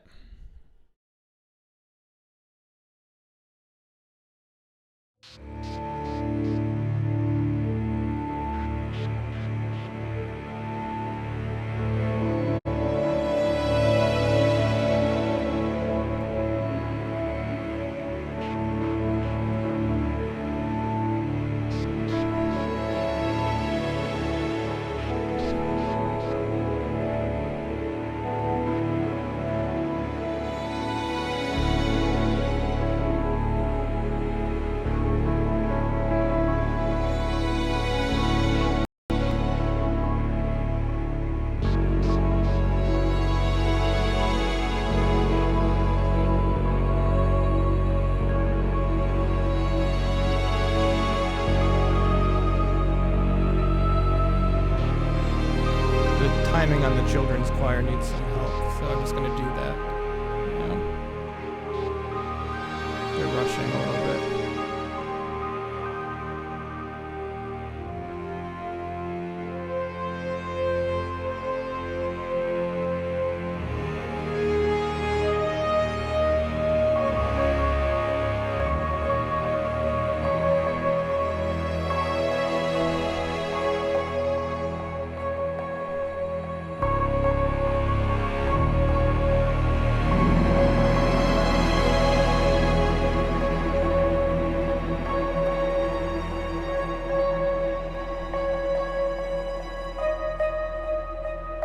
Okay, looks like we're mostly good, but we're going to focus in a little bit on this part right here in the basses to try to clean this up one last little bit. In the meantime, I'm going to feed my dog, and that'll take about 1 minute, but I'm going to leave you with some music. This is one of the things I wrote. I actually rescored a scene from Star Wars, the one in the opening of The Rise of Skywalker, and or Kylo Ren's, murdering a bunch of aliens. So this is a rescore of that scene I did, but I used a lot of the elements that I did from it for other pieces of sci-fi. So there's going to be some snippets that you'll hear from this kind of medley in the sci-fi music. So I'll play that and mute my mic and...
All right, and I'm back.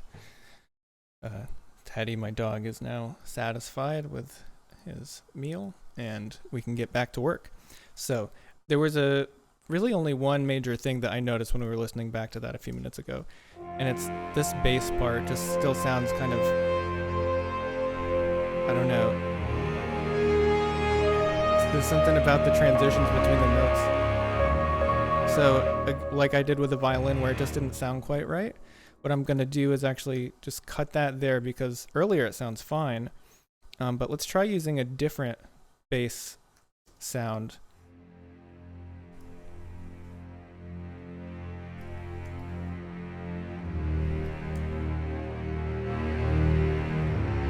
Yeah, that's already better. So now we need to fine tune it and mix it in. But those are the type of things where I could sit there for 15 minutes trying to get it to sound right, but it's much easier to just find one thing that already works and then just that needs a lot less fine tuning. Again, gotta listen to that again.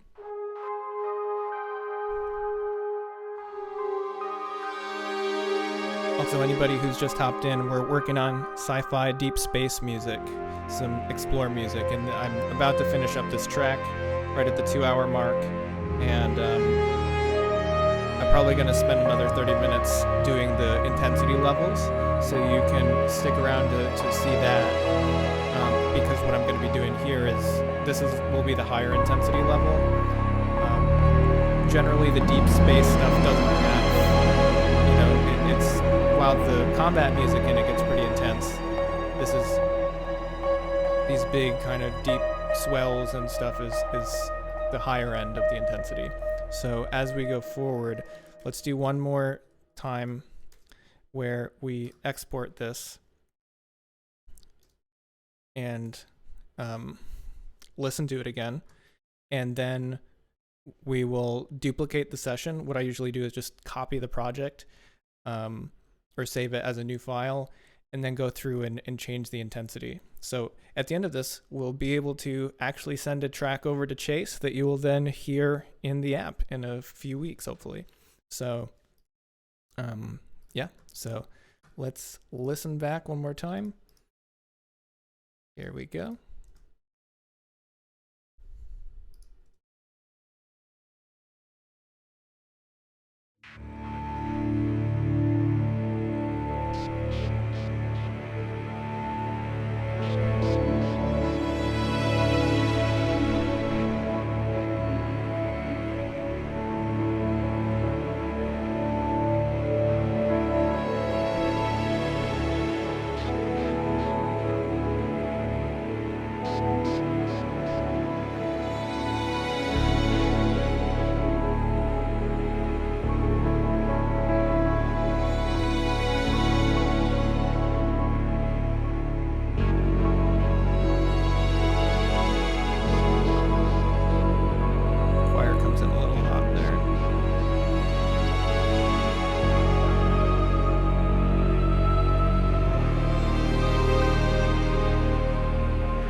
This comes in a little abruptly. What we can do is turn that down. These are the synthesizers, so you can hear they're playing that dun dun. The flutes also, they have some reverb already on them. They have double reverb, that's why it sounds so kind of muddy in the flutes.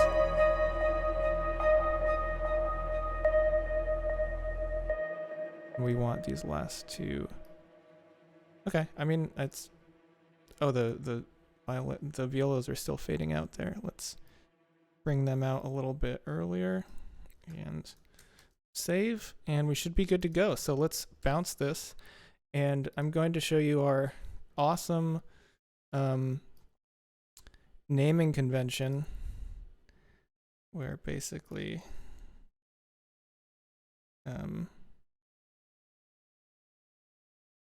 we are going to put a new folder. So this is going to be the 6th track in the deep space scene. And so the naming, we have our 01, this is level 3, and this is track 6, level 3. And it's still 73 beats per minute, but it's not variable beats per minute. It's set. It's 4/4 and 3/4. There's one measure of 3/4 in there. And I think the length was 1 minute and 54 seconds. And this is the first version of the track. So now we're just exporting that. And any final details, I'll listen through and deal with at a different time. But I think the leveling would actually be kind of boring to watch because it's pretty small changes here and there that I think would be more fun to. Let's just write another track. Is anybody in the chat down for that? Let's do another one. This is based off an idea that I had just, there's a piano section in there that our additional composer who just joined on, Rob, had mentioned that could be a whole nother idea or another piece. So why don't we just make another track out of that? That was a little loud and we had changed that. So we have a A major kind of arpeggiated piano line and again, most of this deep space music is pretty flowing and ambient. So we're going to keep it that way. But let's think about something that could make this interesting. First, we're going to quantize it a little bit to get it more in line. Oh, hey, Teddy. You want to hop on stream? No? Okay. He doesn't want to join. He's shy. So let's get this started. Set everything up correctly. And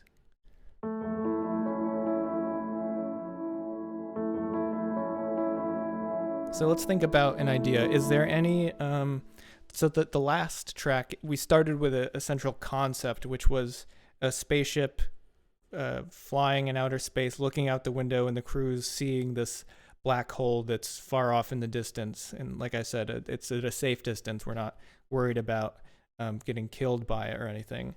But does anybody here want to throw out another celestial object that we could write or kind of create some music around?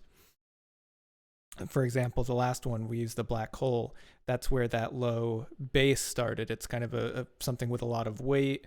It's low. It felt like a decent kind of representation of that, and then we created the other elements around it and the mood and the emotions around it.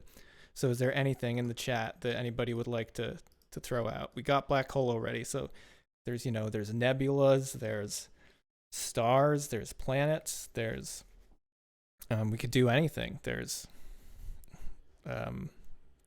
supernovas, any suggestions? Ice planet. Okay, cool. Ice planet, let's do it. So we're going to get a little bit more generally icy. Something I like to use is strings that are muted.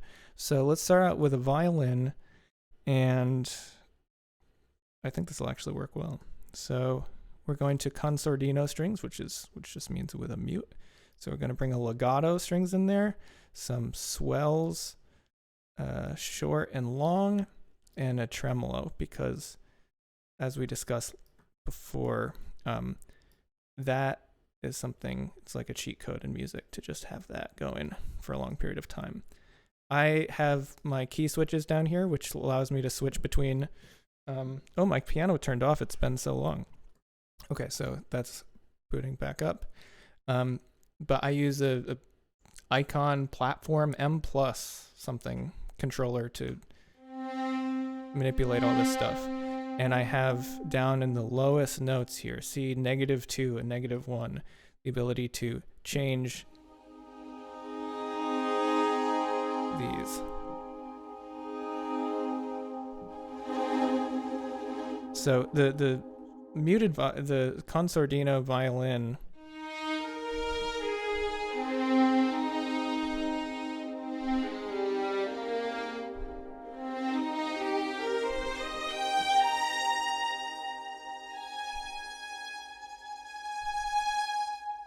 So that's going to be a cool sound. Let's start off with the tremolo, and let's assume it's going to come after this last one. So where do we end this? What chord was the last? And we had some E flat, B, and an E. Interesting. So I guess it was an E flat. And then what do we have here? This is A major, so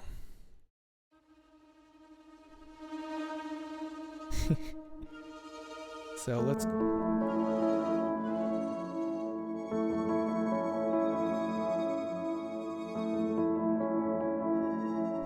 start with that just high interval here.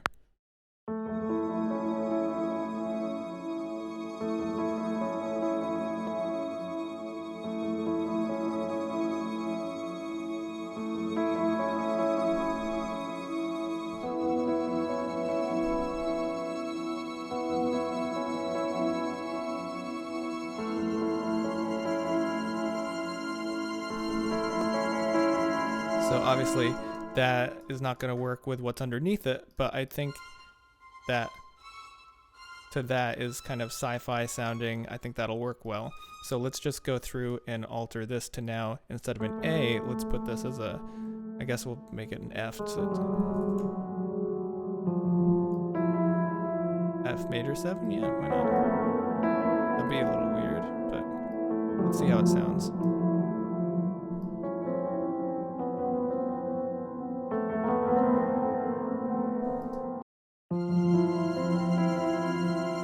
Yeah, why not?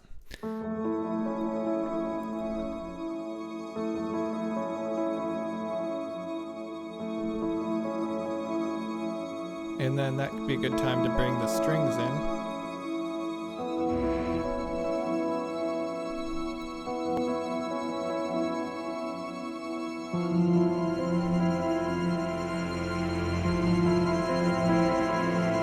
Yeah, I think that should actually be F minor. It sounds kind of silly being F major.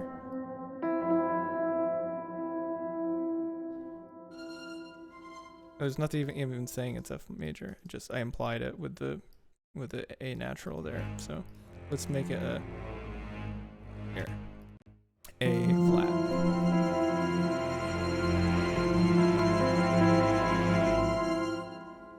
Oh, it's the major 7th. That's why it's okay. I forgot I had that in there. Let's just bring this down to be just a normal F minor arpeggio. Not arpeggio, but. And then obviously that bass can hang around quite a bit longer and just kind of crescendo out. Let's just do that. Obviously it's better to use some of the, not just draw everything in. It's not as musical to just draw a line as it is to kind of hear how what I'm doing with my faders over here manipulates it. But all right, from the beginning.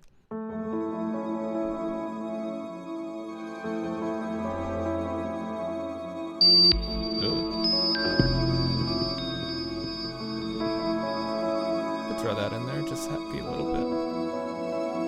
Bring that going.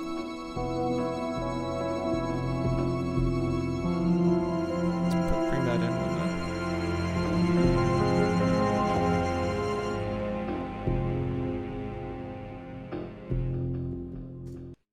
Okay.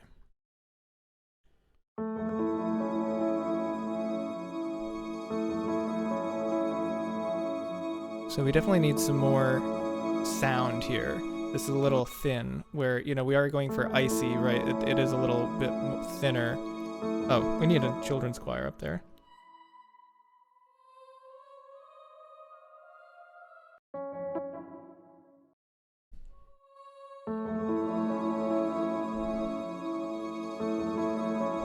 There we go, that's a lot better. It's one of my favorite instruments, children.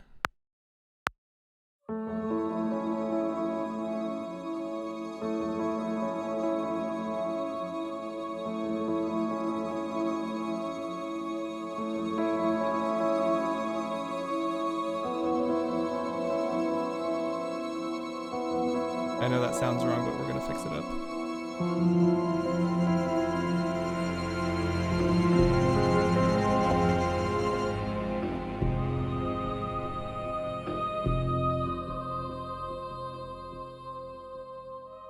So the problem there is we didn't have the click track on, so I totally lost track of where we were at in terms of in the measure. So let's go back. So yeah, that's not right. So we do want the children on a C here, but we don't want it here. We'll want them to stay on the D flat or C sharp, whatever.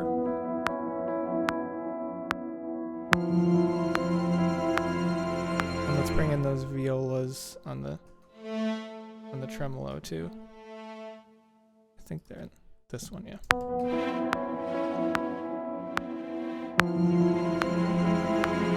There we go. We'll have them on the minor 3rd on the A flat.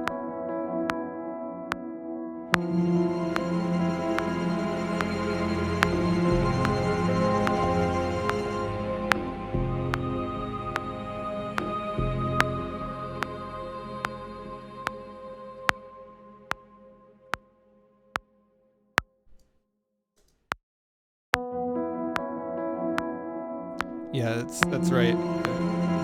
children are not instruments, they're except when they're pre-recorded on a keyboard. Yeah.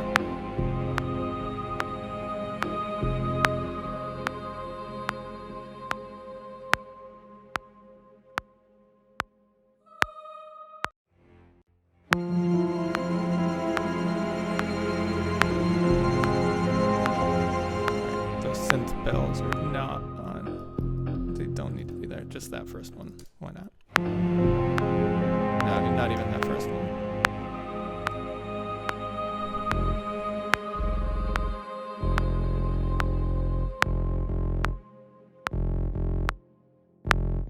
How about we throw something in like that, but let's use.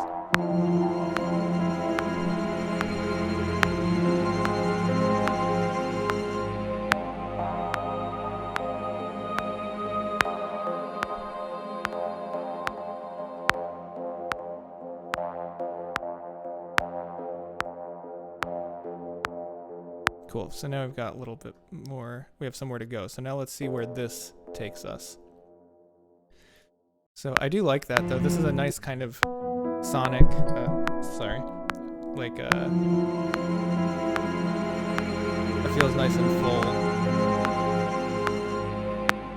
It doesn't feel full once these high strings, these icy strings come out though. So let's bring those back and make them fade out nicely like everything else does. And let's take it from there. Oh, I know. This is sounding pretty good here, I think.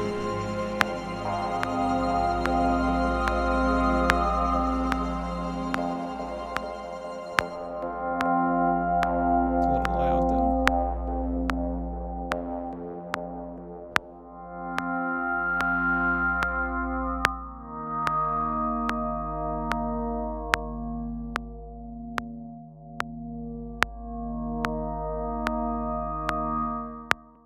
Cool, so then let's bring that, so that implies some other chords. So we have F, and let's hop onto the piano to see.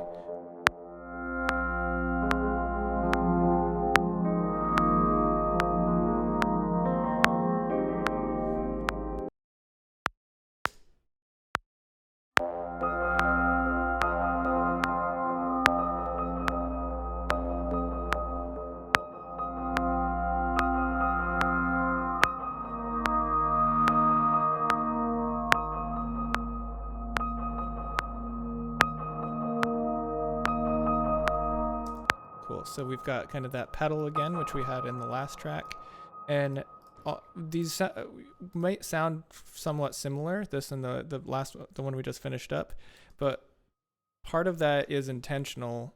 I mean, it is intentional. I'm using the same sonic palette here because when I think some of the things that I want to go back and improve about the Fantasy Essentials and Pocket Bard is a couple of the scenes, in my opinion, for like Forest and Springvale, I feel like the variety of the tracks is a little too, they're too far apart, and I want to standardize it a little bit more. So in the sci-fi here, the tone is a bit more consistent across all the tracks in each scene. So let's hear this from the beginning. Click track off.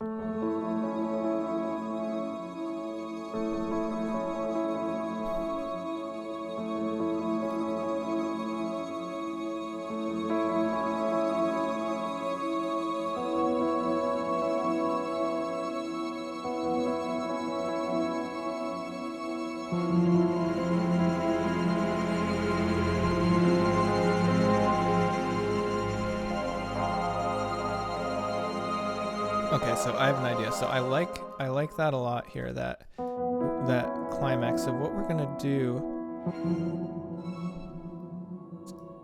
actually cut this and copy it, because what notes are still? Oh, the bass is early. Okay. And we're gonna bring this back in and then make it go somewhere different. So.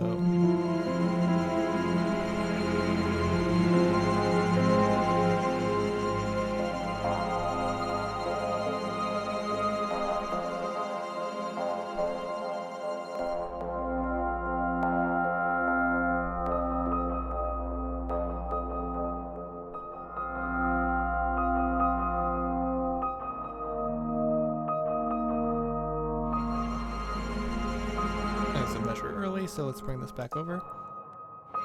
And I just hear that going somewhere else, and I want to have it do that, but still I think the transition here is nice. This little section, it delays the climax a little bit. Alright, even one measure too early.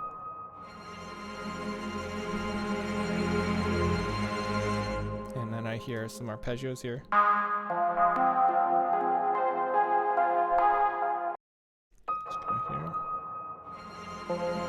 Missed the entrance because of the click track not being there. Let's do that again.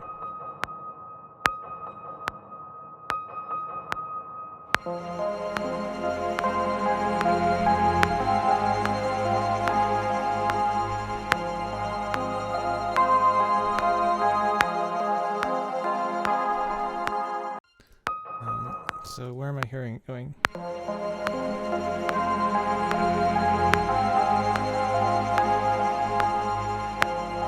Then the bass going up into the C. And then to the B, yeah, that's right.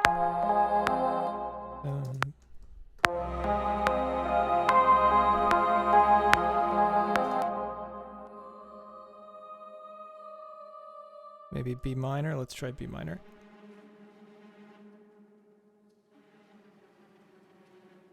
Whoops. Alright.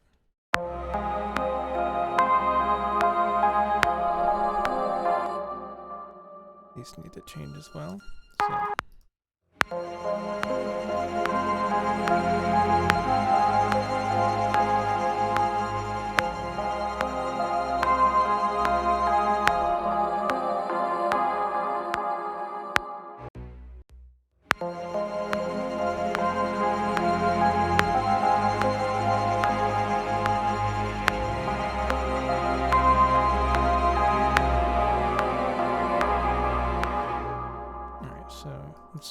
Let's make sure this synth chord.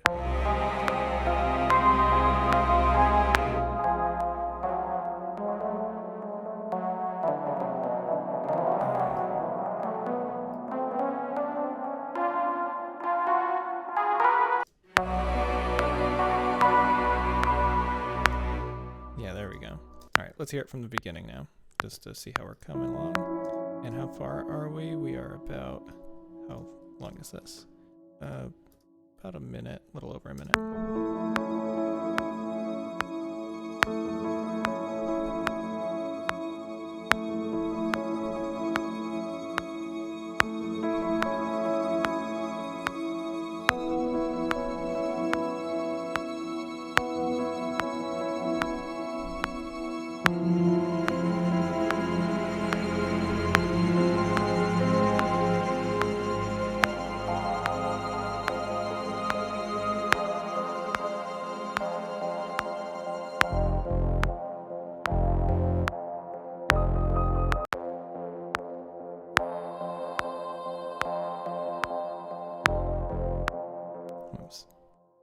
Didn't want to.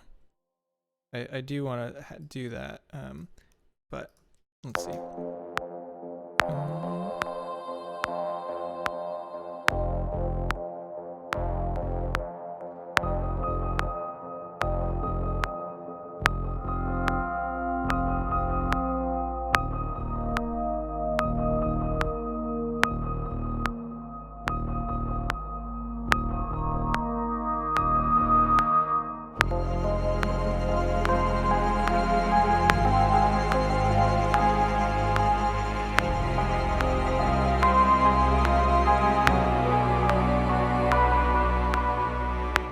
Might be a little dark for this scene.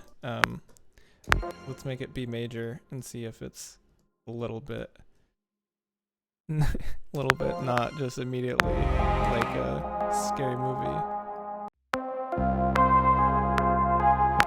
So that means making the D's natural or sharp. Yeah, there we go. That's better. Cool.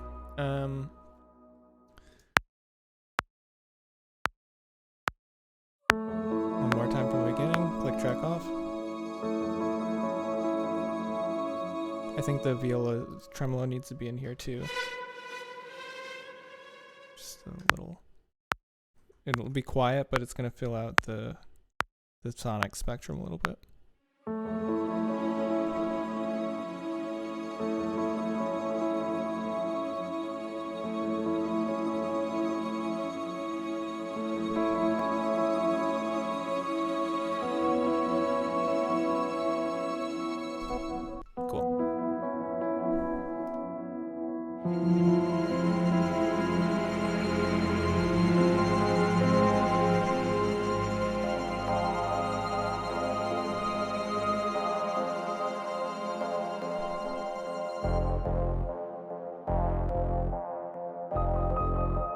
So those violins should probably stay held for quite a bit longer, so that the low bass doesn't just feel super empty after all this full chords that we just had.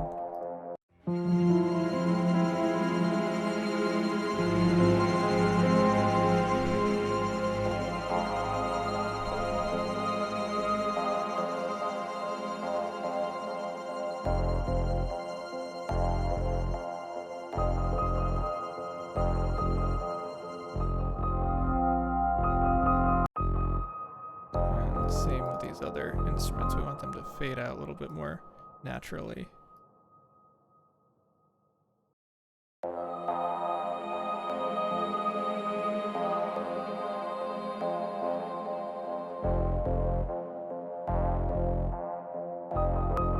And to check that, we have to go back a little bit. Also, heads up, I'm gonna probably hop off at 7:30.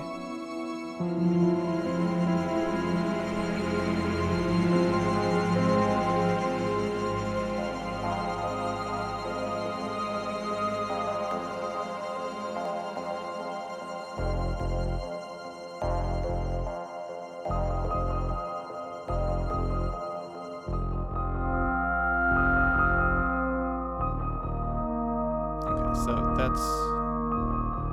we need to keep this other synth going this whole time too, because it's what our attention's focused on, and there's not much there if that comes out. So we need to make sure that's.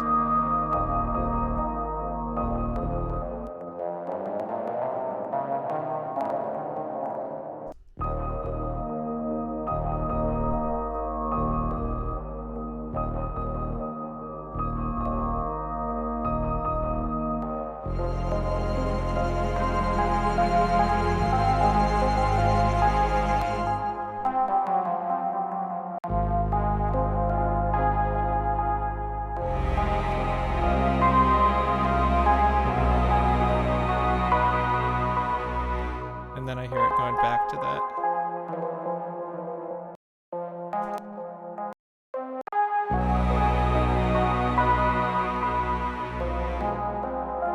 Oh, we got some parallel fifths here. Somebody's got to mark this wrong on the assignment.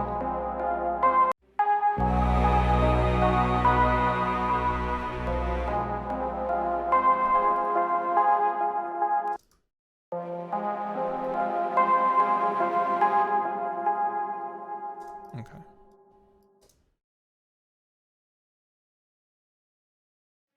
So let's go with just from that point again.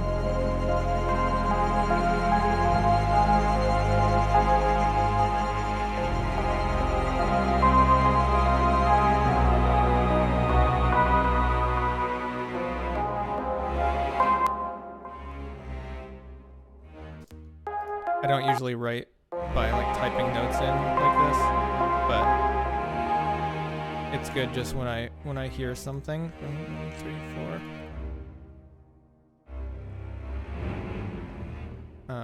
And then I can go back and play in the other notes.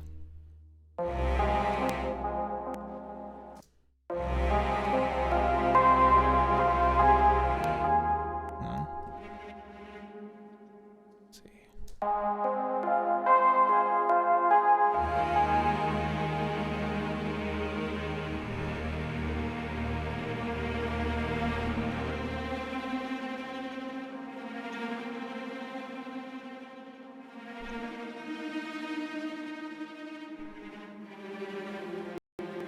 So that's a melody I have in another part of this scene. So it probably shouldn't be on the tremolo. So at this point, let's move this over. So the viola is going to stop doing its tremolo stuff and start playing some melody on a legato patch. So let's just bring this to viola. Oh, that's a... let's bring it to the violin.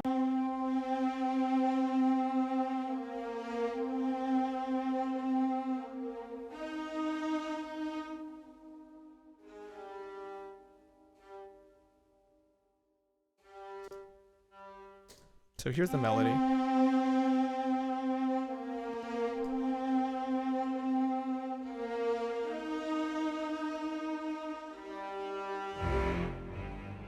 And so I know I want an A flat on the last note there.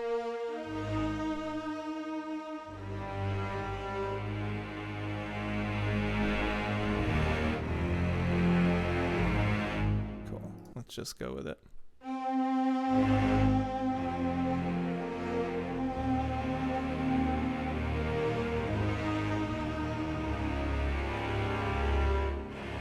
Oh yeah, no, that's even better. The C sharp.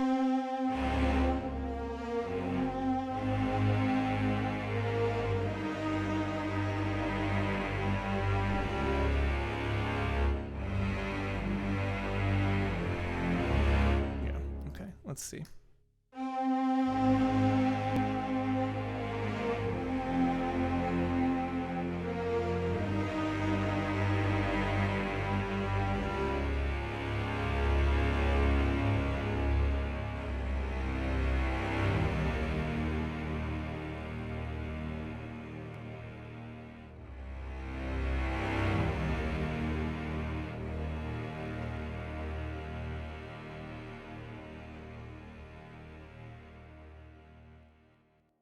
Cool, and that'll be the end of it once we flesh all the rest of that out.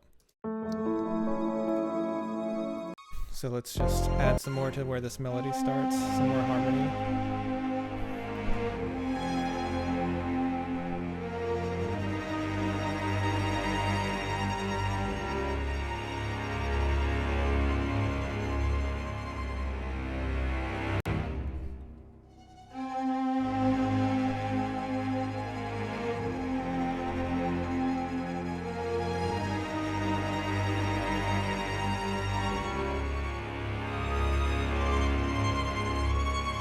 I'm trying to think what I'm hearing something there, but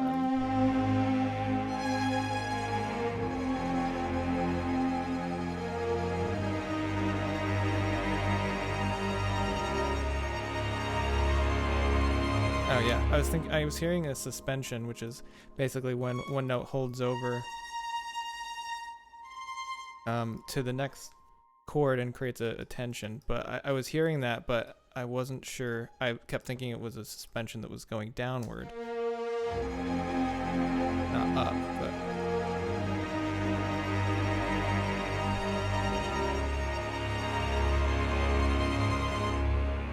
and let's actually emphasize that suspension, so we're gonna have the horns come in.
We went to the B major there, so I gotta make sure that the strings don't just fall out here. But then it goes back right there.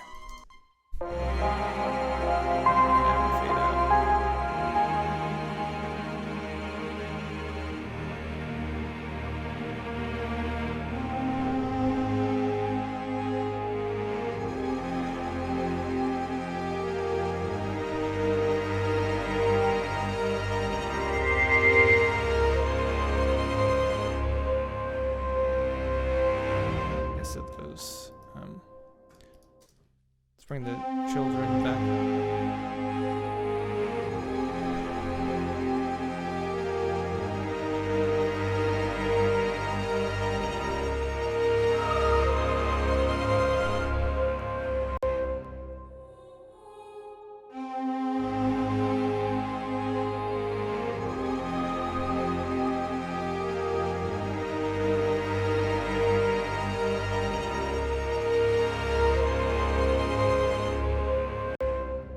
Actually, I think the suspension could go from the C down. Could also have the...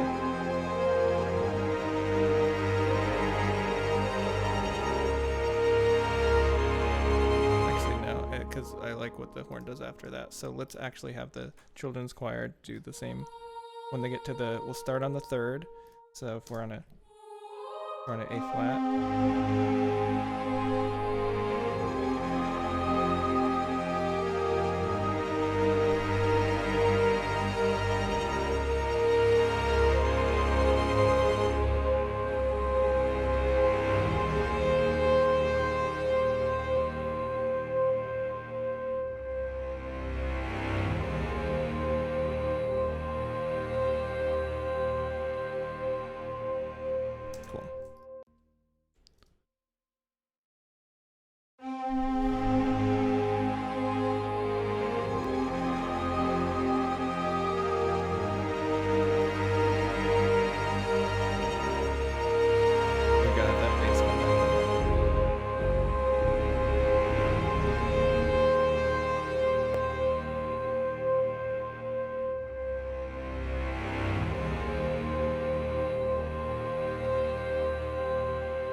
Cool, that's another 2-ish minutes. Let's listen one time before we hop off, and then we'll listen to the first one again, and I will see you guys again here soon. I feel like I got more done than usual. Working, gotta keep going when you got eyes on you, so I'll probably start doing this a lot more if people are interested.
Cool.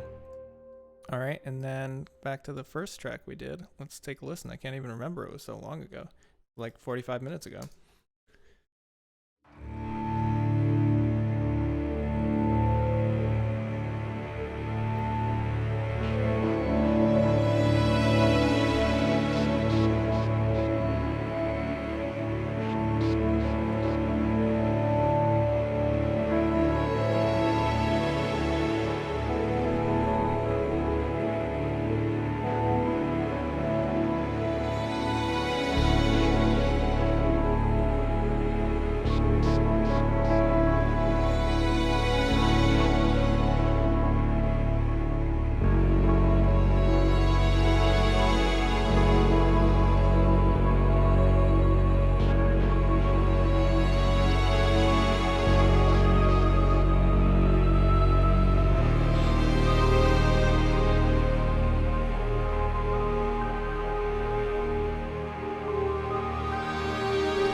Cool. Well, that was a productive 2.5 hours. So thanks to everybody for chiming in. And thanks for participating in the chat if you were, and thanks for just watching in general. So I appreciate the support. Thanks, Zach, for all the overlays. Again, you'll see it again when we get finished up here. But Zach made all the Twitch overlays for us, and that was super awesome, and we really appreciate it. Thanks to Jennifer, who's been moderating the chat. Thanks to Rob and Chase for participating and being here to support the stream. And yeah, next Friday, we'll be doing the same thing at 5. Haven't officially determined whether that's going to be me or Chase. So I might do another one in the meantime, though. So if anybody, I'm not sure what time people stream usually, but I guess do people watch while they're at work? I don't know. So I'll get another one set up soon. And please follow us on social media. Download Pocket Bard if you haven't already. And let me know if there's anything you want to see. Tell us if there's anything you want to see about the process that we could stream while we're working on. Chase did the mastering last time, and that was awesome. Really focusing on those final details before it goes out into the app. And here I wrote, about 3.5 minutes of music or more. So I'll probably get this finished up tomorrow. Send this in, and that'll probably call it for. Actually, I have one more piece of music for Deep Space that I need to finish up. So I'll finish up the last 3 pieces for Deep Space and send those over to Chase, and he'll do the mastering on them. So maybe if he does a mastering session next Friday, I'll have him master these tracks, so anybody who is tuning in this week can see how we put the finishing touches on them. Anyway, thanks again for tuning in, and I look forward to seeing you all soon. Have a good one.